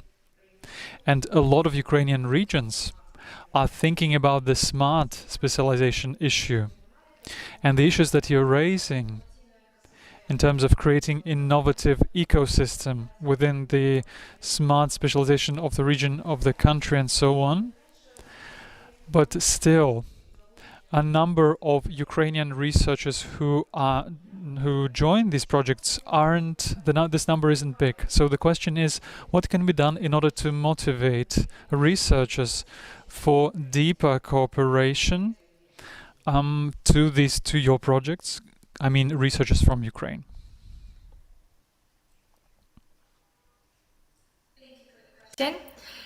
Yes, it is true that unfortunately the participation of Ukraine has been very limited, but there is definitely a potential to increase this, and there has been new tools created for this specific purpose, such as the newly created NCP network and also the HEI initiative, which I discussed, which can better help the EIT engage with Ukraine. And we also see an increased interest from the side of KICS. And an example of this is, for example, EIT Urban Mobility, which is in continuous talks with the Ministry of Education and Science of Ukraine, analyzing how and when it can best engage with Ukrainian innovation and impact. The EIT is also planning the EIT awareness event in Ukraine in the beginning or the early of 2022, which will hopefully create that cooperation system as well. Let's not forget to mention that the Ukraine has signed the association agreement and thus is eligible to take part in the enhanced regional innovation scheme, its activities and its opportunities. And these can be found on our website, which also the stakeholders can find the contacts to the individual EIT KIC risk managers there, and are free to reach out to find further opportunities which are available at hand or are upcoming, which are already planned and submitted, approved. And to touch upon these smart specialization strategies, the EIT RIS has a place-based approach to create better linkage to these S3 strategies, which can serve beneficial because we know that there has been an active implementation of these strategies in the regions across Ukraine. Дуже дякую, це надзвичайно цікаво. Thank you so much for your answer. Thank you so much for your presentation. I think that this will attract more attention to the projects that your organization is offering. And also it will help create this innovative ecosystem to which Ukraine will also be a part of. Thank you so much. I hope that what is planned for 2022 will be even more active and it will attract even more attention to these projects. Thank you so much.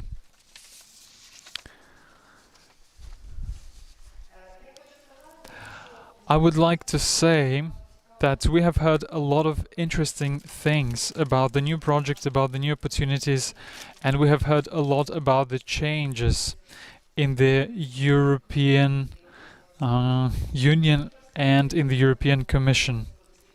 So the new perspectives of development of European research area, and Ukraine is following it. And we have the next next session at 12:20, and now we'll have a small break. Those of you who are among the audience with us, you can join our small coffee break, and all the online viewers, please have a wonderful break and join us in 20 to 30 minutes. Thank you so much. Let's continue in half an hour.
Good afternoon. We continue our Research and Innovation Day in Ukraine.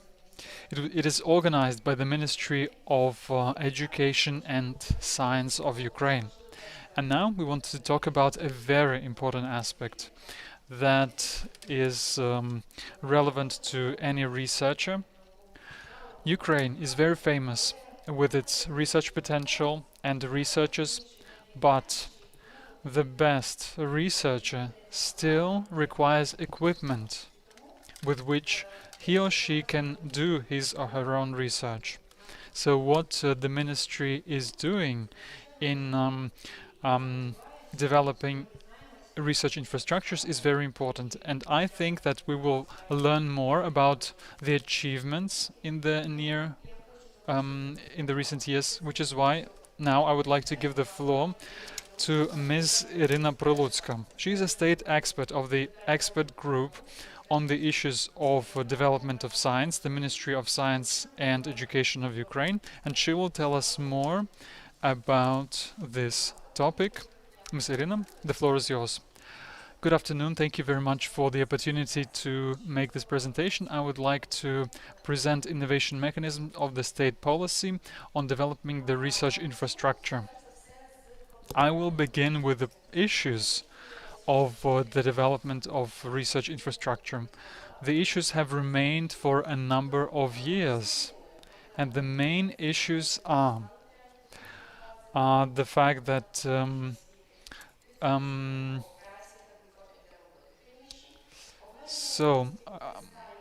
unsatisfactory material and technical condition basis of scientific institutions and free economic zones, lack of decent working conditions and comfortable work premises, limited usability of funds of the special state fund, differences between the need of the real sector of the economy and opportunities existing in research, problems of providing technical and engineering staff.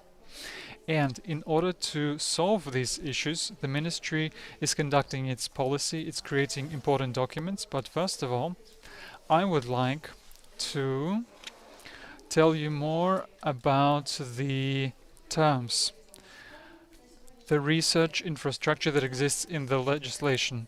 So what is a research infrastructure? This is a set of tools, resources and related services used by scientific community to conduct research on the highest level, covering the most important objects of scientific equipment and facilities, or sets of devices, resources based on knowledge collections, archives, depositories, or scientific databases, infrastructure based on communication technology, computer software and networks communication, and other unique structures. So you remember that we worked on this very important document, and we began with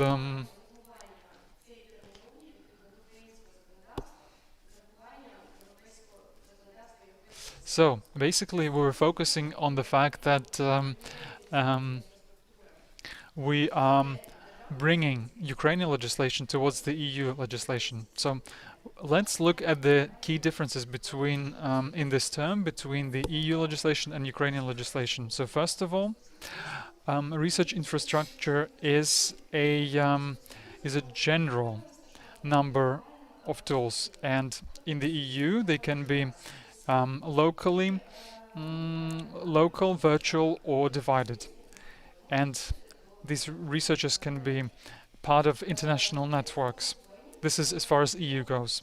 And as far as Ukraine goes, a decision was made in 2015 that the state research infrastructures should be introduced, and the EU legislation doesn't have it. And it's a unification of institutions that is about optimal use of its resources, databases, and so on, and coordination of its efficient use in order to conduct scientific research. But we understand that these two concepts create certain misunderstanding. And as part of the Ukrainian legislation, the question is, how does the EU infrastructure should comply with the Ukrainian one, which is why we started to use with the National Council of on the issues of technology and we started working on changing legislation on research infrastructure. This matter should have been the first, but in 2020 the President of Ukraine adopted a decree number 20210, and this decree said that there should be a program for the development of the research infrastructure, and as part of this decree the ministry started to work on a very important strategic document up to the year of 2026. So why research infrastructures and not scientific and research infrastructures? We tried to bring this term, this name, in accordance with the European legislation and the national roadmap of development of research should have been developed. And our document has that it's the state program. And the purpose of this state program is about creating legal and other conditions in order to develop research infrastructures, to increase its competitiveness, and in order to enhance cooperation and access of scientists to the advanced research structures of the European Union. Decree 322 has adopted this, and as of today the Ministry of Science is working on this, on the issue of the state program on the development of research infrastructures. The key stages are on the slide. This is the states is enhancing the mechanism of state support of legal forms of research infrastructures, identification, inventorization, systematization of research infrastructures. 3. Providing the development of research and implementation of the agenda of creating the list of research infrastructures. And number 4, development of financial tools related to that. And number 5, creating international connections with European research infrastructures. We will speak about them later. So as part of this program, there are key principles of work with open research infrastructures. So these principles are how to access, then co-authorship, legal liability, then financial issues, then ethical conduct, non-discrimination, elimination of bureaucracy, manual for the end user, and managing data of the research. So all of this needs to be done in order to be in compliance with the EU legislation. Also, we focused on the paradigms of open science. We will speak more about it later. Now I would like to say that this is the general access of scientific data that was received at the expense of state expense, the possibility of access, and the second use for all the scientific data without limitations by borders or the areas of work. And number 3, levels of possibilities and rules of participation of researchers. Now speaking on the principles of development of research infrastructure. There are several of them. Concentration of research infrastructure and human researches by science according to challenges of society. Then implementation of principles of open science. Then preservation of academic self-government as basic values during policy implementation according to the state priorities. The next one, property optimization, state research infrastructure exclusively to ensure goals, development of the scientific sphere. And then isolation of management functions regarding to property and definition of scientific priorities and activities. Thank you so much. What I would like to say is that what we heard at the first part of our discussion, representatives of the European Commission were speaking about open science, and we can see that Ukraine is on the same level, and we are on the same level with the European community, and we can say that the Ukrainian research infrastructure is already integrated in this context. So the issues that you raised as far as development of research infrastructure, we can speak about financing. So the question is, the program that you mentioned, does it imply financing, or what financial tools are available within this program? Answer. Thank you so much for this question. It's very important.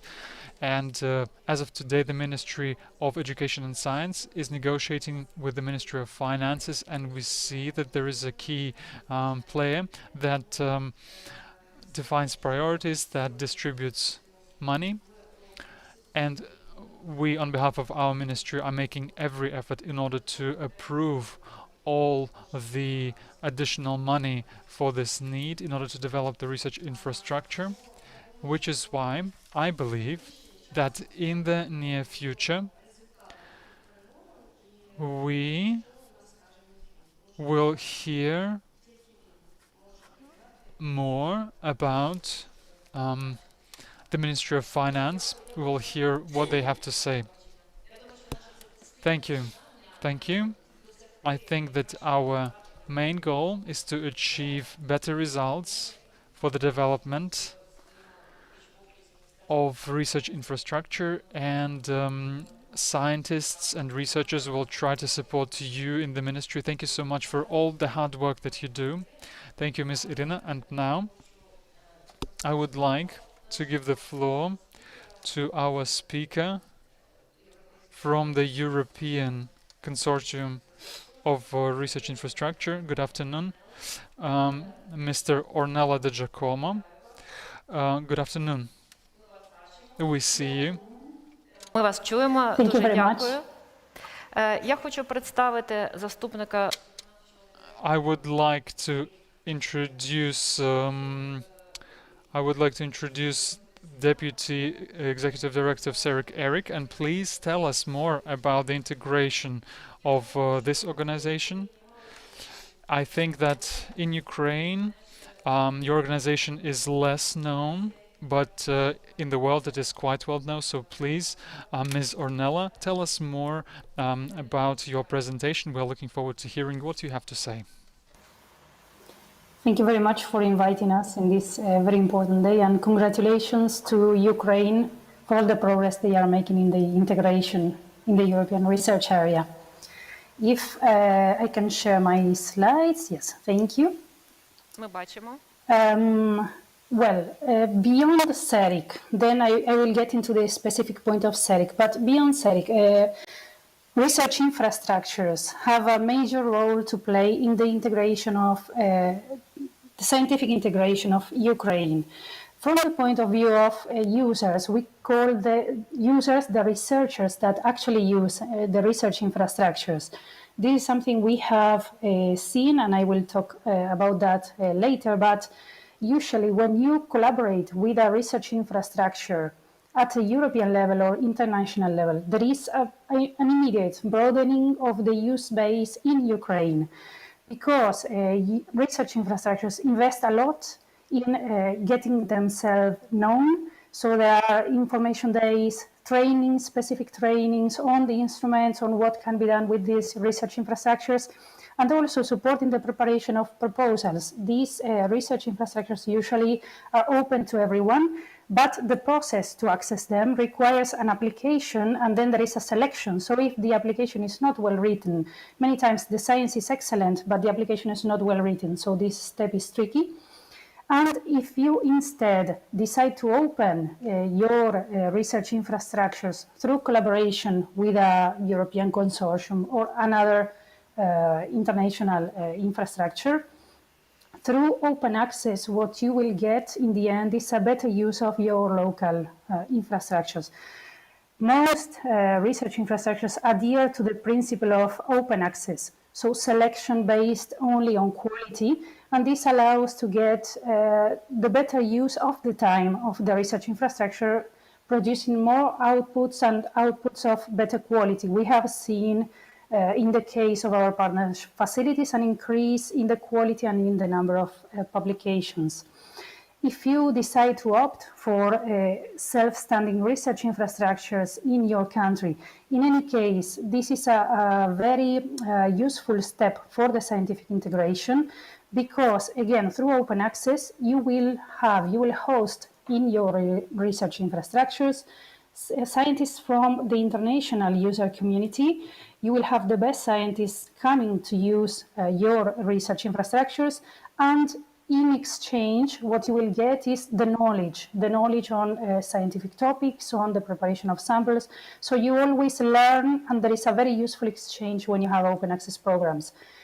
You can also collaborate with other research infrastructures, and this helps in the attraction of external funding. We call them users, but users are researchers, are professors. They are the ones that submit proposals for funding. So if you have a good network, it's more likely that you will be included or invited to take part in a consortium to apply for external funding. And the ultimate step is also to participate as a member in an existing infrastructure, either a European consortium, as in our case, but also in other kind of international research infrastructures. And with the membership, you open a whole new set of possibilities. The collaboration per se is very good and it helps to create networks. But when you are a member, you have a decision in the scientific strategy of the research infrastructure, and you are also active part in all the joint programs, joint research. We have joint PhDs. There can be many upgrade of instrumentation, whatever. Any country can join an ERIC. Now talking specifically about ERICs, European Research Infrastructure Consortia. Although they have this European in the name, any country can join, but there needs to be a government decision. The members of ERICs are countries, so the country needs to accept some conditions, and I will touch them in the next slide. And it is important, I was pleased to hear also the previous question about investments, because research infrastructures require ambitious investments for the setup. Usually these are infrastructures that are unique and large, but also this requires a constant investment to support the operation of research infrastructures at the top level. Otherwise, they remain obsolete in time if there is not enough support. Now, the European Research Infrastructure Consortium is based on a regulation of the European Council. So for all members of the European Union, this applies immediately. A regulation applies and is effective. For non-members of the European Union, there is the need to subscribe a letter saying that the country recognizes the legal personality and full legal capacity of an ERIC, and that it also will provide equivalent treatment of an ERIC as an international body or international organization with respect to the exemption of VAT and excise duties. This is a particularity of the ERIC. A country cannot apply VAT and excise duties to an ERIC. And there is also another exemption, which is from the Public Procurement Directive. ERICs can and need to procure with respecting all the European principles, but they can have their own procedures. They don't need to follow the public procurement procedures. Mm-hmm. And more details are in the ERIC practical guidelines, and there is the link here. And it is also important to know that this is formally from the point of view of the regulation, but then every ERIC may have their own internal procedures to accept new members. Now I will also discuss now the collaboration with the CERIC ERIC. And first I will introduce what CERIC is. We are the Central European Research Infrastructure Consortium. Currently we have 8 members. Members are countries, and you see them in the map. And we are a distributed research infrastructure, a single research infrastructure that is located in more countries. And we are a single entry point to over 50 complementary instruments, because we have added more in this call. And we have services for all fields of science, multidisciplinary research, so advanced materials, biomaterials, and nanotechnology. And now we are, since in the last 2 years, we have also specialize a little bit more on energy. We are doing a series of also infrastructure development to be more suitable for energy research to contribute to the Green Deal. The principle of CERIC is that there is one facility per country. This is exclusive of CERIC. In an ERIC, there is no restriction about that, but we have one facility per country. And there is no transfer of money. CERIC is based on in-kind contributions. What this means is that countries contribute maintaining a research infrastructure and dedicating time of that research infrastructure and the personnel of that research infrastructure. And that is the only obligation they have so far. And we are, of course, offering free and open access based on quality selection. Quality is the only criterion. There is no other criterion based on a country of provenance or whatever. It's important to say that access needs to be free for users because you immediately understand that there is no reimbursement to the countries for the time they provide, that is in kind. And we also operate currently supported by a financial contribution from the host country, that is Italy. The seat is in Italy. And we are discussing financial contributions in the future from members for joint programs or joint research, but this is not effective so far. And we have received also funds from the European Commission. They have co-funded our development through the project Accelerate, where we developed this very nice collaboration with Ukraine. Now, in the framework of this project that lasts for 4 years, the objective of the part that was related to the collaboration with Ukraine was to create bridges and to increase the scientific collaborations with Ukraine and also to reduce the barriers that prevent Ukrainian researchers from accessing our facilities. What we mentioned before, the fact that these facilities have their processes to apply, and it may be tricky if not well prepared. There was the establishment of an outpost in Ukraine, a CERIC outpost. So the first step was to train the trainers. Different people from the Uzhhorod University follow the Nessie Winter School, which is a training school on neutrons and synchrotron radiation, and also follow training working at the Charles University, that is another facility in the consortium, learning how to use the instruments so then they could follow users instead.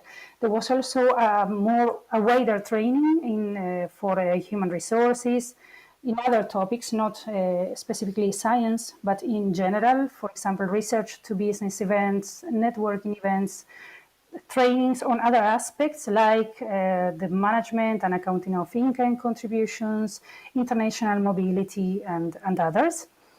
And we have organized a lot of outreach activities. From all the activities of the project, 8 were events organized directly by the outpost in Ukraine, and more than 50% of the participants to all the outreach events we have organized in the project were from these outpost events, and 92% were from Ukraine. And we will see how this will then impact in our user base. The Accelerate project has ended in June, but we continue this collaboration. We already saw different Ukrainian researchers joining a workshop that we had only 2 days ago. So it was very nice to see that this continues after the project has ended. And we see also as a step forward that Ukraine would join as a member of the ERIC, or that the Uzhhorod National Facility would join as an associated facility, but this, of course, would have less impact for them, less benefits. We think that the facility needs to be developed further, but of course, this is linked to significant investments. So if Ukraine would become a member of the consortium, there would need to be investments for this facility to be attractive, unique, and complementary to all the facilities we have. There is a step of approval from our International Scientific and Technical Advisory Committee that says whether applicants, new facilities could be included or not, if they are if they will add value to the consortium. Professor Rizak will be invited to present his plans for development to the International Scientific and Technical Advisory Committee and to discuss future developments. And he will also be invited to join the board of directors of the partner facilities.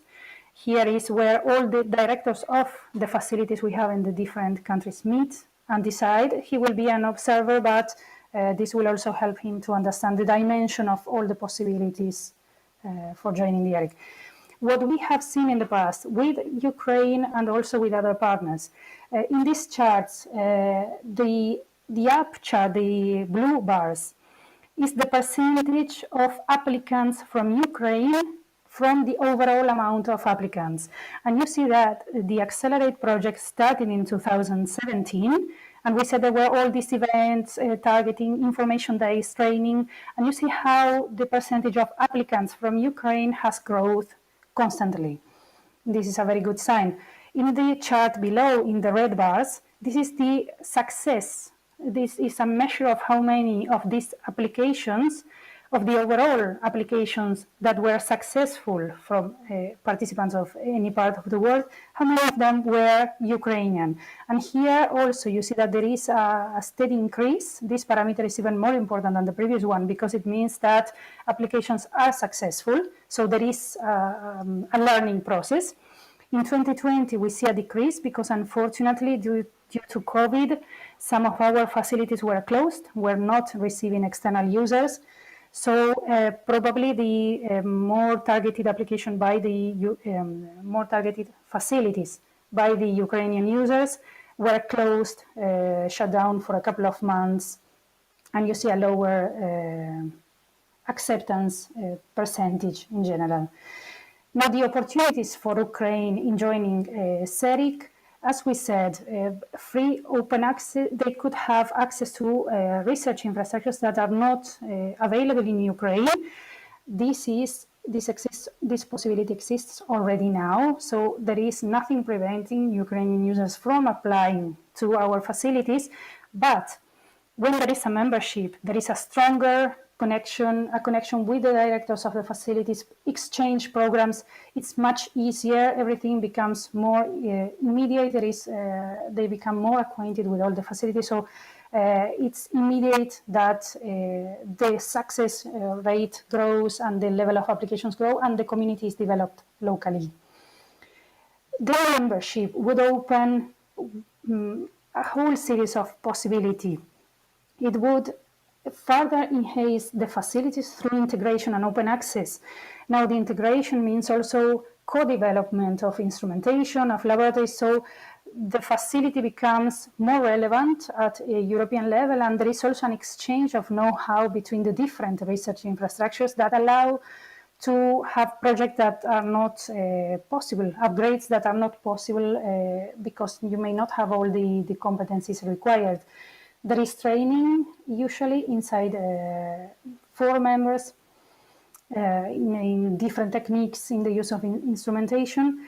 And there is also the important aspect of the attraction of external funding, both because as a member of a European Research Infrastructure Consortium, you may become more visible and more attractive, but also because as an ERIC, we can apply for funding, be the beneficiary, and bring all the facilities with us.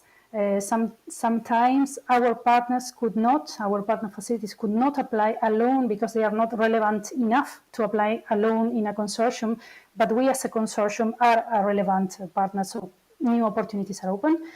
And there are also joint PhDs and development activities that usually are reserved to members. They are not open to collaborating facilities. And also we take part in a project that deals with open science and open data. We are developing now all the infrastructure to make data fair, so making them reusable and immediately available after an embargo period. So this increases the credibility of science. And we are now teaming up with other 5 S3 infrastructures, so the largest infrastructures in Europe, and we are trying to join standards and to have everything ready to be connected to the EOSC and the European Open Science Cloud, and to be open to be ready to put all our data open in the European Open Science Cloud from next year. I think that's it from my side. So I'm happy to reply if there are any questions. Дякую. Thank you so much. It was very interesting, lots of useful information, and we have really seen from your presentation that full membership in ERIC-CERIC infrastructure provides participants with a lot of opportunities. My question is, maybe you could give some piece of advice to Ukrainian researchers. What needs to be done so that a certain scientific group or a center for using equipment in Ukraine could join and find such partners? What could you advise, please? Okay, as scientific groups, I suppose you mean those that have significant research infrastructure to join a consortium. Usually the links are created per affinity. In our case, there was this affinity of research topics with the USORO, the National University. They had a long-standing collaboration with one of our partners, the Charles University in Prague. And from that, we started collaboration, but as I said, the effects of what you can achieve, the impact of what you can achieve through single collaboration is not comparable to what you can get through being member of one of these research infrastructures. Of course, you need to commit more because there needs to be funding for a proper service user. This means that the facility needs to have personnel there ready and available to serve external researchers that may not know how to use the instruments, how to process data afterwards. So this requires a lot of resources. But on the other hand, let's say that the full benefit, the full impact that you can get is through the membership and not through a single collaboration, because collaborations have usually a limited scope, while the membership has a broader scope. Дуже дякую, Арнело. Thank you so much, Arnella, for mentioning this. This is very important. And I also heard one of the Ukrainian projects in your presentation, which is participating Mr. Vasil Rizak. So I thank you for your presentation. And now let's give the floor to Mr. Vasil. He will also join us online and tell us more about their experience. What was their experience? So please allow me to introduce Mr. Vasil Rizak, so head of the chair of Solid State Electronics and Information Security of Uzhgorod National University. Mr. Vasil Rizak, tell us about the cooperation in CERIC-ERIC, and please, we're looking forward to your presentation. We're looking forward to Mr. Vasil being online. I hope that the experience of Ukrainian researchers who have already had the opportunity to work in a range of research infrastructure will be really useful to us. Also, we heard from Ms. Ornella that it is not that easy to join a research infrastructure because a certain procedure is in place that needs to be followed. Besides, there are matters related to financing as far as I understand. So, good afternoon. We see you. As far as I understand, we had some slight technical delay and we will deal with it. So, is the connection okay now? Okay. Let's give the floor to the speaker. Mr. Vasil, the floor is yours. Welcome. Васил Рисик. Дуже дякую. Справа в тому, що у нас Thank you. It's just that we are having simultaneous interpreting. So if please, Mr. Vasil, do your presentation in Ukrainian. So, and all the participants, depending on the language, will be able to listen to your presentation in either Ukrainian or English. No problem, but you know it all depends to you. So let's proceed. First of all, I would like to sincerely thank the organizer of this event for the opportunity to present the results of our team. Interaction of cooperation with Ecp. I would like to speak once again from the name of our team, Vasil Rizik and other people that participated in creation of this presentation. So a few words from history. The idea of creation of the laboratory came from Vladimir Matolin, a professor of Charles University in Prague.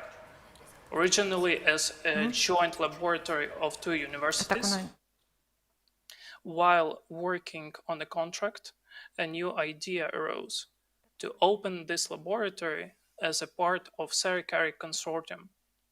Here you can see Professor Vladimir Matolin, member of the board of directors of Ecp.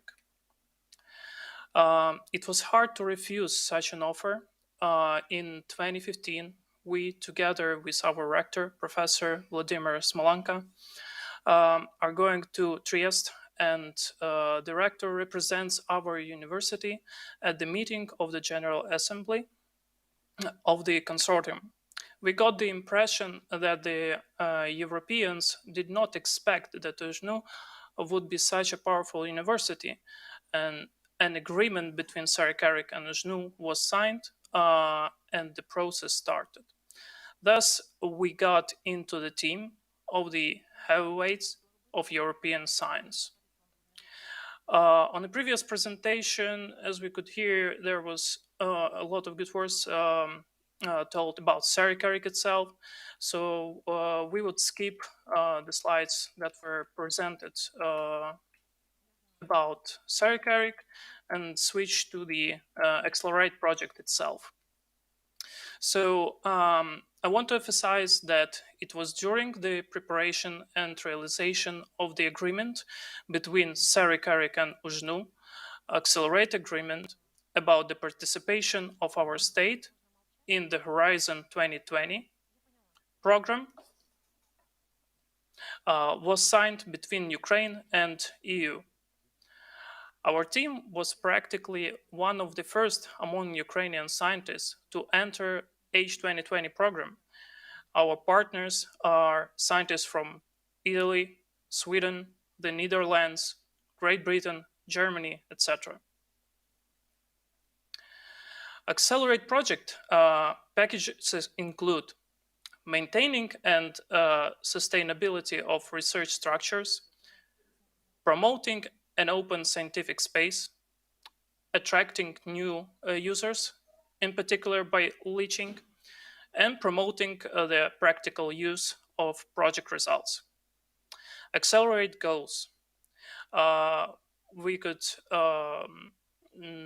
name the long-term sustainability of research infrastructures, legal and administrative projects, increasing the transparency of research infrastructures, development of the methodology for measuring socioeconomic impact capacity, building through the trainings of workers and users.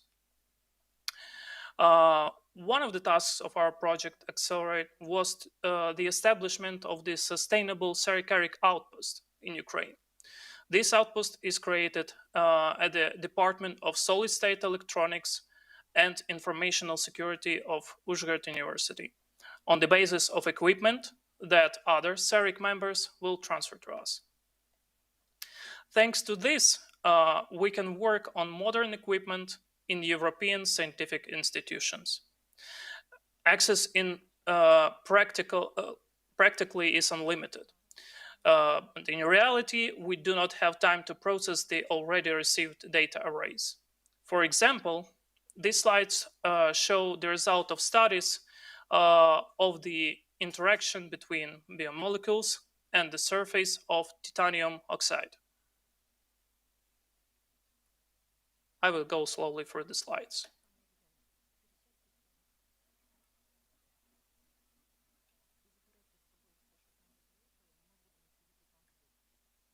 So the results of these studies is the establishment of the nature of microscopic mechanism of the interactions of adenine with the surface of titanium oxide. However, according to the previous analysis, a not very pleasant conclusion was obtained: the formation of the chemical bond between DNA molecules and titanium oxide. But along with this, we received a lot of positive emotions. The travel funds to European scientific institutions, salaries, conferences, office equipment, a separate article on equipment. So here is a listing of the news sites that write about us. And here is the picture of the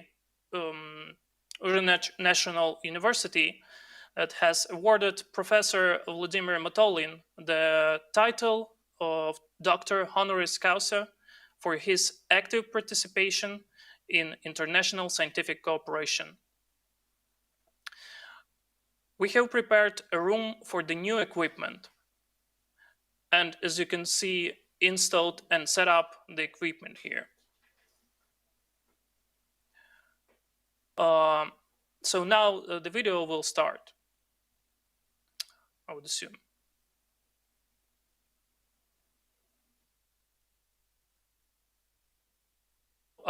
Creation in one complex of the equipment for Auger spectrometry, magnetron sputtering, and mass spectrometry are coming to an end.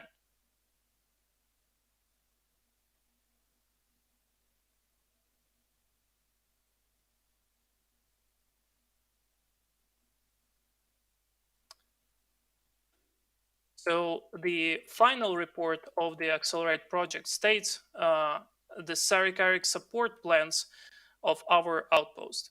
So we are actively working on this issue: how to become a partner of SARIC for Ukraine and our outpost. We acknowledge that in order to be relevant for SARIC, there is a need to find our research niche among various instrumentation and techniques available at SARIC. So we, together with SARIC representatives, in particular from Czech Republic, conducted analysis of SARIC areas of research, and as an outcome proposed to establish the Outpost Laboratory for renewable energy sources as SARIC component in Uzhgorod. Thus, we are going to upgrade our scientific equipment and to make the accelerating of SARIC regional outpost infrastructure. We hope it allows to become a member of SARIC for Ukraine and the partner facility of SARIC for Outpost Laboratory.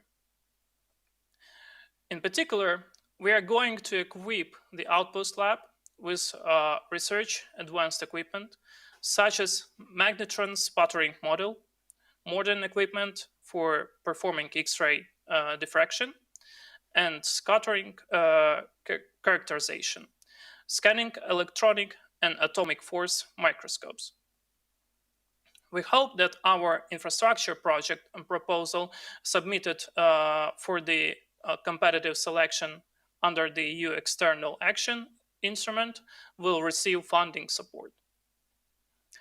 In case of success, we plan to conduct complex research at the Outpost Laboratory for creating thin and nanofilm active elements of solar panels, which includes several consecutive stages for obtaining sample to studying the structural organization of thin and nanofilm. It might be a preliminary or preparatory stage for experimental studies using synchrotron radiation. Will be of a great interest to both Ukrainian and European researchers working in the field of applied materials science.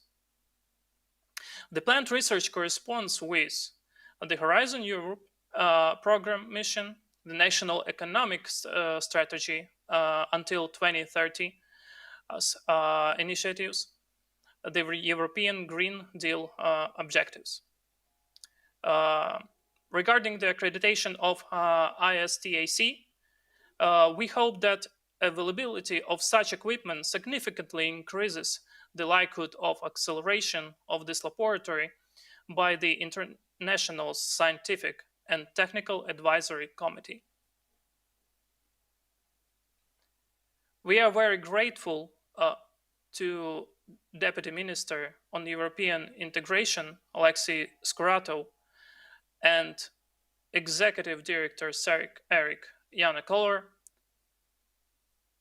for their active interest and great support. Thank you for your attention. We are open for your questions. Thank you so much. That was very interesting and important, the information that we have seen. And truly, Ukrainian universities have equipment that is used for modern scientific research. And scientific groups have the opportunity to join European infrastructures. And I have a short question. What did you begin with? If you can begin with that, please. With what did you begin?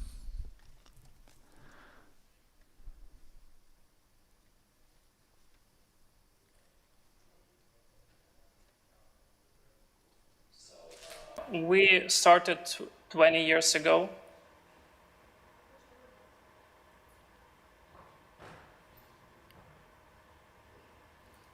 When our students started visiting European universities.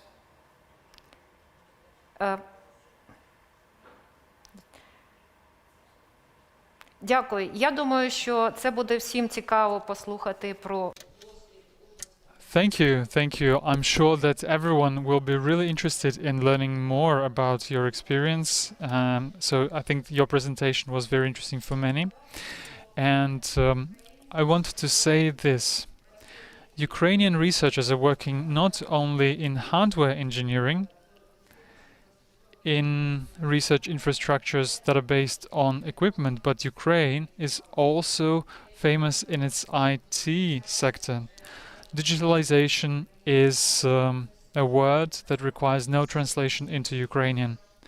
All of us know. And now I would like to give the floor to the Senior Research Engagement Officer of Giant Network, Chris Arterton. I hope that you will be able to join us soon, Chris. We are looking forward to your presentation. Support of research areas in the IT area. Hello, Chris. Доброго дня. Дуже дякую за запрошення. Вели про можливості мережі Giant. So we are looking forward to hearing your presentation on the Giant network. What are the opportunities for the Ukrainian researchers, and maybe there are possibilities of joint cooperation with Ukraine. Please, the floor is yours. Okay. Yes, my name is Chris Atherton. I'm a Senior Research Engagement Officer from Giant. And I'm here today to talk to you about the Giant network.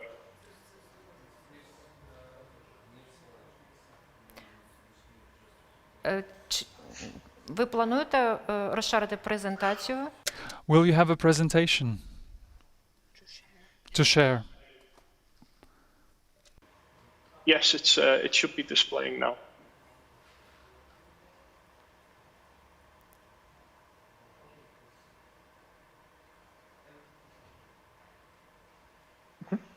Okay, I'll begin as I believe it should be working now.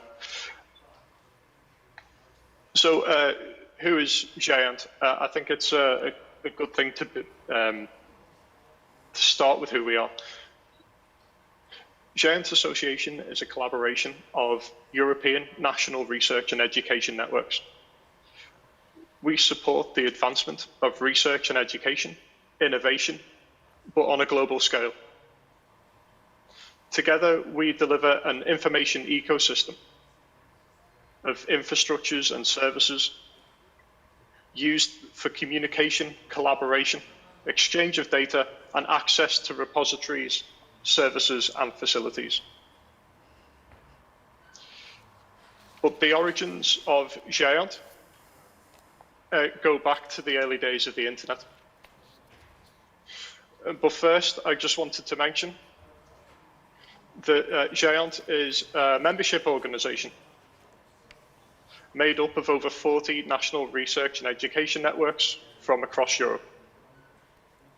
Together, we support about 10,000 institutions and about 50 million users. And as I mentioned before, we do have our origins from the beginning of the internet. When CERN was built, the particle collider on the border between France and Switzerland, the data was shared across. Thank you for turning the mic down. Yes, sorry. So CERN was connected up. Originally, it's on the border between France and Switzerland, and the data that was generated from CERN needed to be shared globally with all of the partners who worked on this huge experiment. And in the late 80s, early 90s, a research network was set up specifically to help move this data called the European Academic Research Network. And this was created in collaboration with 19 national research and education networks at the time. So if you imagine a national network connects up all of the universities, all of the research institutes, the government institutions in a country, and then the backbone network, the academic and research network, connects all of those countries together. Now, the reason why they needed a special network to move this data is for this reason, which I'll come on to now. The way that a research network is built is different from a commercial network. The needs that researchers have are very different to those that a commercial user has. Typically speaking, for commercial networks, if you look at a graph of data that gets passed along the network, it looks like a wave. There are peaks during the daytime and lows during the night. But researchers don't operate just in the daytime. The research data gets sent at all hours of the day, and there's lots of data that gets sent. So we did a test in 2017. We moved 100 terabytes worth of data from Geneva to Canberra in Australia. The way that the academic and research network normally performs. But in this case, we purchased 2 commercial network connections. Now, the first one only managed to get a throughput of around 2 gigabit per second.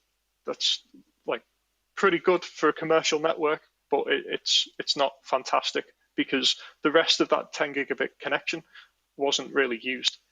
And if you think that that connection may only be 10 gig locally, but to go across all of the networks, all of the rest of the commercial internet to reach the endpoint in Australia, there are points at which it's not 10 gigabit, or it could be congested, or anything else which restricts the throughput of the data. When we compared this with the Giant network, we were able to achieve a throughput of close to 10 gigabit per second. It's about 9.27 gigabit per second, which is pretty close to what was promised, what we delivered. And in terms of the speed in which that it would take to move that data from Geneva all the way to Canberra. For NRENs, it would take about 1.5 days, whereas for the commercial providers that we benchmarked against, it would take the quickest one at least 7.5 days to move the data. This just goes to show that there are specific demands from the research community on connectivity, and this is why it's so important to have a specialized network to help researchers do the work that they need to do, because everyone needs an internet connection to share the data. Now, I mentioned that there were 19 countries that originally started off the network. It's grown now to 46, but of those 46 countries that Géant connects together, we then connect those 46 out to the rest of the world. And Géant not only connects the rest of the world, but with sufficient capacity, but it's a multiple 100 gigabit connections. So far, we've connected to over 140 countries globally via our regional partners, and we pass about a terabyte a second of data across our network.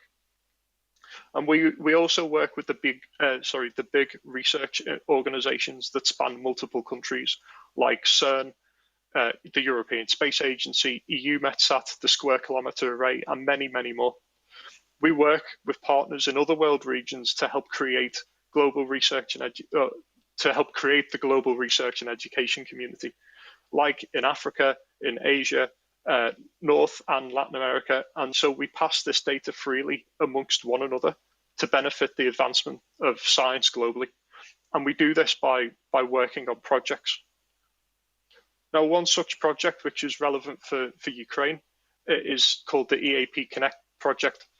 It's now in its second phase with about 10.5 million euros, 95% of which is paid for by DG NEAR, the directorate from the European Union, and the other 5% from the contributions from the countries that are participating in this project, one of which is Ukraine.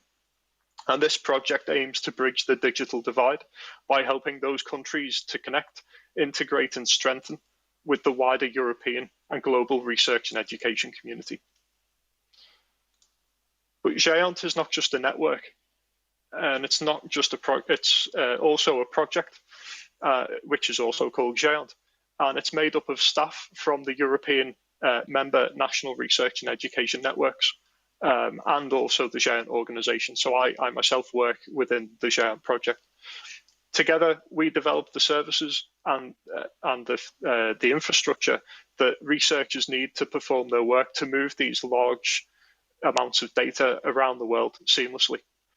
And what I'm going to do today is to give you a couple of case studies, one for geoscience and one for astronomy, which I hope gives you an idea of the impact that being connected to an NREN can have.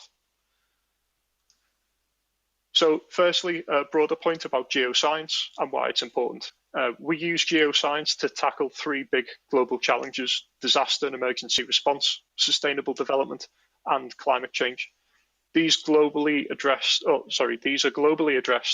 by the political frameworks such as the Sendai Framework, the Paris Climate Accord, and the 17 UN Sustainable Development Goals. But we need data in order to understand and validate what's going on. And this area of geoscience is called Earth observation.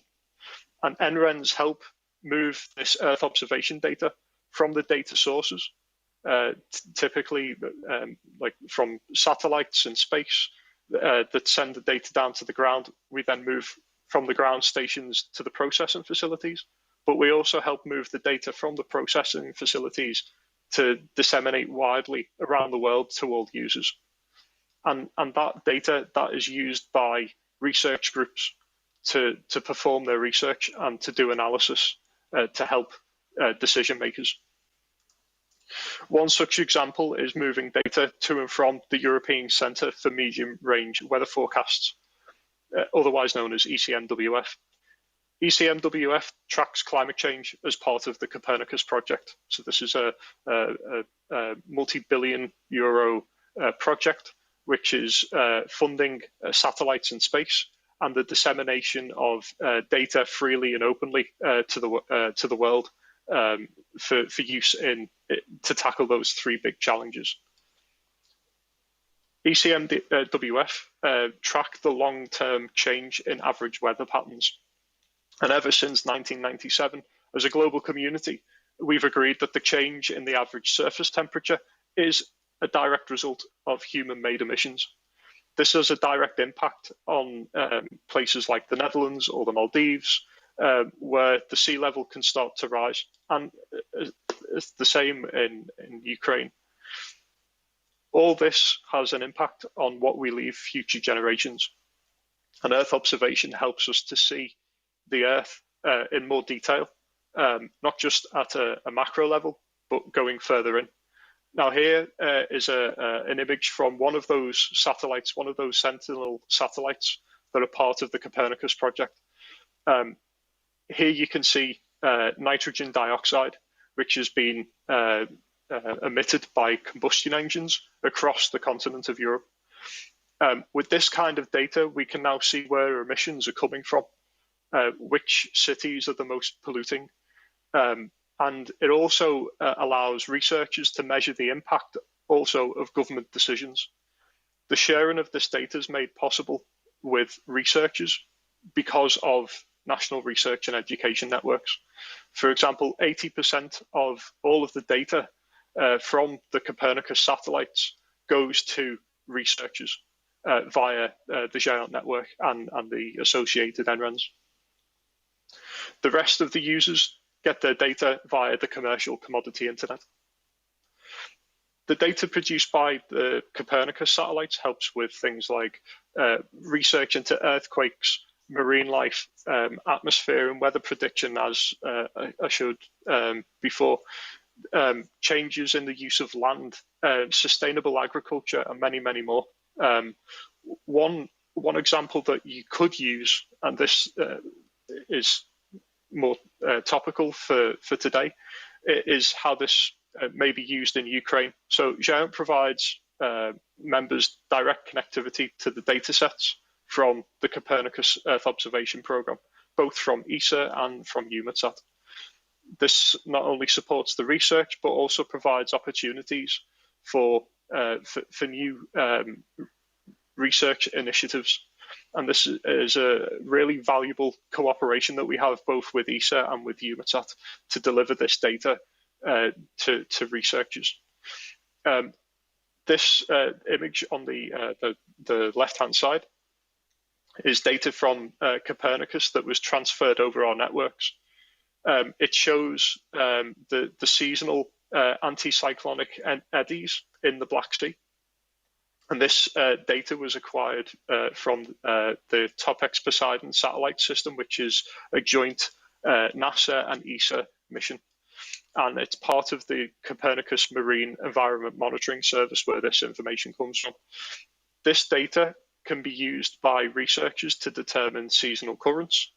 And based on that, they can advise governments and also businesses as well on shipping policies and shipping routes, because you can prioritize or direct where ships go in order to reduce the amount of emissions that are given off by using the currents in the Black Sea to effectively navigate, rather than pushing through and using more energy and creating more carbon dioxide and nitrogen oxide as a result of the movements. So this is a bit of an example about how you can use the Copernicus information to influence decision making and also to help tackle those three big challenges. One example that we have from earlier this year, which I was involved in, was to help set up a new type of network connection between Europe and Latin America. So we've just built a brand new cable between Portugal and Brazil called the Bela cable. And this allows us to share hundreds of terabytes of capacity between the two continents. not hundreds of terabytes, hundreds of gigabytes. It's about 4.7 terabytes worth of capacity on the link. And on this specific link, we've dedicated a channel that's just for Copernicus data. And this allows us to move data that's stored in Greece, which is where one of the Copernicus data sources is located, all the way over to mirror sites in Latin America. The initial results have shown that there's an increased throughput and a reduction in latency by sending the data via this new cable, and the results are very promising. This capability step for Latin America and research in general is now being, is thanks to the work and involvement of the global NREN community.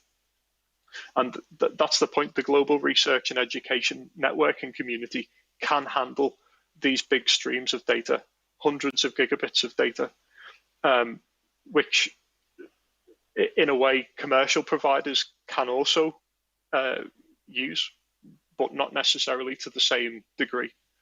The Bella cable means that researchers will be unhindered by the regional and intercontinental infrastructure that exists. And researchers in Ukraine can directly benefit from this cable when working and collaborating with global partners in Latin America. On the right is the first ever image that was sent over the cable. And if you do get a copy of the slides in the notes, there's a link where you can download this file. It's a few hundred megabytes in size. Moving on to astronomy, though, there is one example that I'd like to give you of how the global reach of NRENs really helps. This example is using the European Gravitational Observatory called Virgo, which is located in Italy. This site is connected to the local NREN, GAR, the Italian Research and Education Network. But it's also using a special service called EduGain, which the NREN community has developed and runs. EduGain allows researchers to use one username and password to access all of the web platforms and research services that are connected to it, otherwise known as single sign-on or federated access. The system requires the participating universities and institutions to manage their own users, but that reduces the burden on the research project and other collaborations. So it makes it easier for the research projects to gain participation from other world regions if those universities are part of EduGain. And for universities and research institutes, it enables access to a wider range of services than are available maybe locally or nationally. And once set up, there should be no extra administrative burden on the identity providing institute. Coming back to Virgo, as of February 2021, there's more than 650 members representing 119 institutions from 14 different countries that are all part of this collaboration. And I'm going to run through one example. Chris? Yes? Yeah. Chris, I'm terribly sorry, but we're very much out of the schedule. We're schedule sensitive, so is that... But I can't help but ask you one very brief question. In your opinion, can Ukrainian scientists, thanks to engagement to GEONT network, launch some new digital services, which is very popular in IT right now? What do you think? The best thing to do would be to talk with the Ukrainian Research and Education Network. They have the means and the ability to connect to GEONT and to connect to the wider global research and education community. Дуже дякую, Кріс. Я дуже сподіваюся, що Thank you very much, Chris. Hopefully the presentation that you gave us will also be available to our audience to have a good look and to see what other opportunities GIANT gives to Ukrainian researchers, scientists, and you also mentioned the EAP Connect, and in the room we have a representative of this project who can tell more about that. So if that's okay with you, I'm giving the floor to the next speaker. I'm giving the floor to Yevgen Preobrazhensky, Executive Director of Uran Association, about his EAP Connect project participation. I'd like to continue on what Chris said. What Ukrainian educators already know, Ukraine as the representatives of URAN and EAP Connect. So, a couple of words about our organization. First of all, our organization has a status of the National Research and Educational Network. This is an abbreviation from National Research and Academic Network. We give the access to high-speed GIANT channels and give digital services specifically for education and science. URAN is an NGO founded by higher educational institution of the 4th accreditation level, the National Academy of Sciences, and the Academy of Pedagogical Science. This is a membership-based organization with 73 members. It is open for admission of new participants. Any institute or university, any educational association can become a member and influence and contribute to its activity. The URAN is a member of the National Scientific and Research Association, so it is included into the European EIRG infrastructure. The strategy was approved by the government in Ukraine in April 2021. In EAP Connect, Ukraine has a lot of opportunity to integrate our education and science into European research infrastructure and to overcome the digital gap. Let me tell you what perspectives does it give to our educators and researchers in Ukraine. An important sphere of activity is given the access to high-speed GIANT means of connection that enables many of the researchers, for example, the physics of elementary particles and nuclear physics of high energies at the National Scientific Center called the Kharkiv Physical Technical Institute. This is a common Ukrainian group of researchers that monitors and analyzes the data from the CERN and also launches it into the further analyzes the version 1. The access to this environment is given through GIANT network. The National Kharkiv University and GIANT gives a 10 gigabyte per second channel power, and the potential is 40 gigabyte per second. It will increase, it will grow even more after the modernization of the collider that CERN plans to finalize by 2027, so that the calculation complex to the Ecp can still be one of the best in the calculation environment and uphold the Ukrainian reputation on the arena, on the scientific arena, in the sphere. We needed to connect the Ukrainian calculating powers up to 100 gigabyte per second. Another example of GIANT usage with the usefulness for Ukraine is the Sikorsky University applying the submittal to the Ministry of Science and Education, a research project on methodology of a complex to monitor and analyze the climate change based on the satellite data, Meteosat. Usage of the results of these projects will promote the sustainable development of Ukraine, its territories, and the safety of critical infrastructure under critical climate change.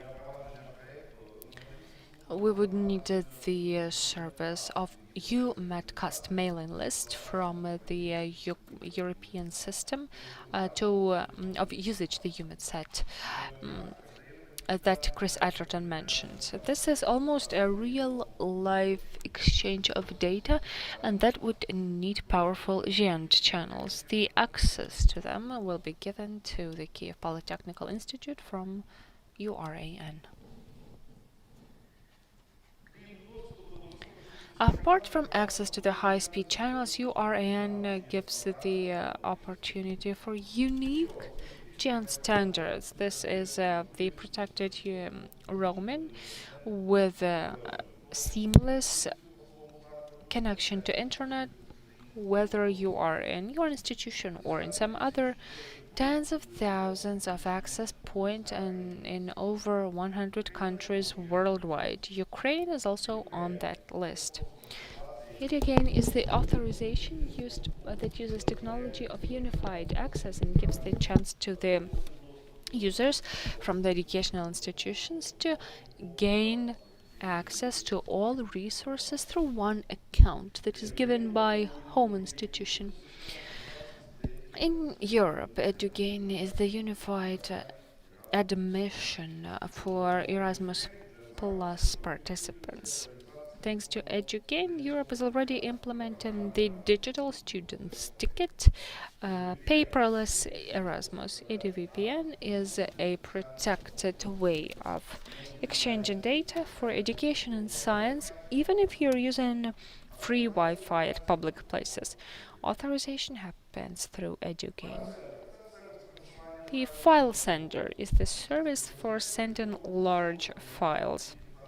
Usually, anonymous servers are used like Magazine, Google Disk, but they are not fully confidential and not fully safe, and they don't confirm the identity of the sender.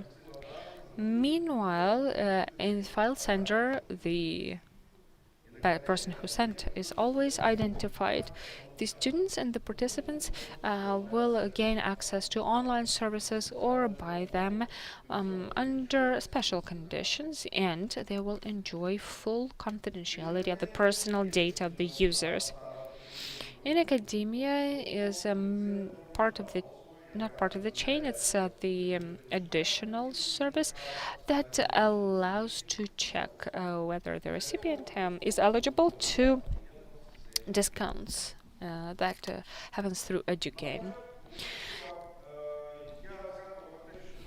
I already mentioned that this year URAN became member of GEANT infrastructure thanks to two new channels, Chisinau-Kyiv and Kyiv-Poznan, that expanded the pan-European GEANT network and increased strategic meaning of our country for GEANT. The new connection finalizes the semicircle Bucharest, Chisinau, Kyiv, Poznan, and includes the first regional connection line between the two Eastern Partnership countries. On Chisinau, Kyiv and Kyiv, Poznan parts, the power of the line is 100 gigabytes per second. According to the 15-year loan agreement, the price to the technology will stay the same throughout this whole time. This new technology uses the up-to-date spectral technology that enhances the power of the line thanks to the different lengths of the waves. And it will be about 400,000 gigabytes per second through the renewal of the connection module. So we will connect research and innovative centers in Ukraine to GEANT, the astronomic observatories and institutions that need access to digital European infrastructures, EUMedCast, Copernicus, UMSI, so on. European integration is one of the tendencies of modern historic development, increasing the interconnectedness of the governments in various spheres, especially in education and science. European choice of Ukraine enhances the Ukraine's need of European integration, supported by the Ministry of Education in Ukraine. Giant and Europe Connect Oran has created a technical and information base to exchange digital information and give the services that are unified with the services of Ukraine, and will continue working to support the community of educators and scientists in Ukraine who demonstrate interest in European partnership and Euro integration. Thank you. Thank you so much, Mr. Yevgen. Dear colleagues, today we've heard a lot of useful information.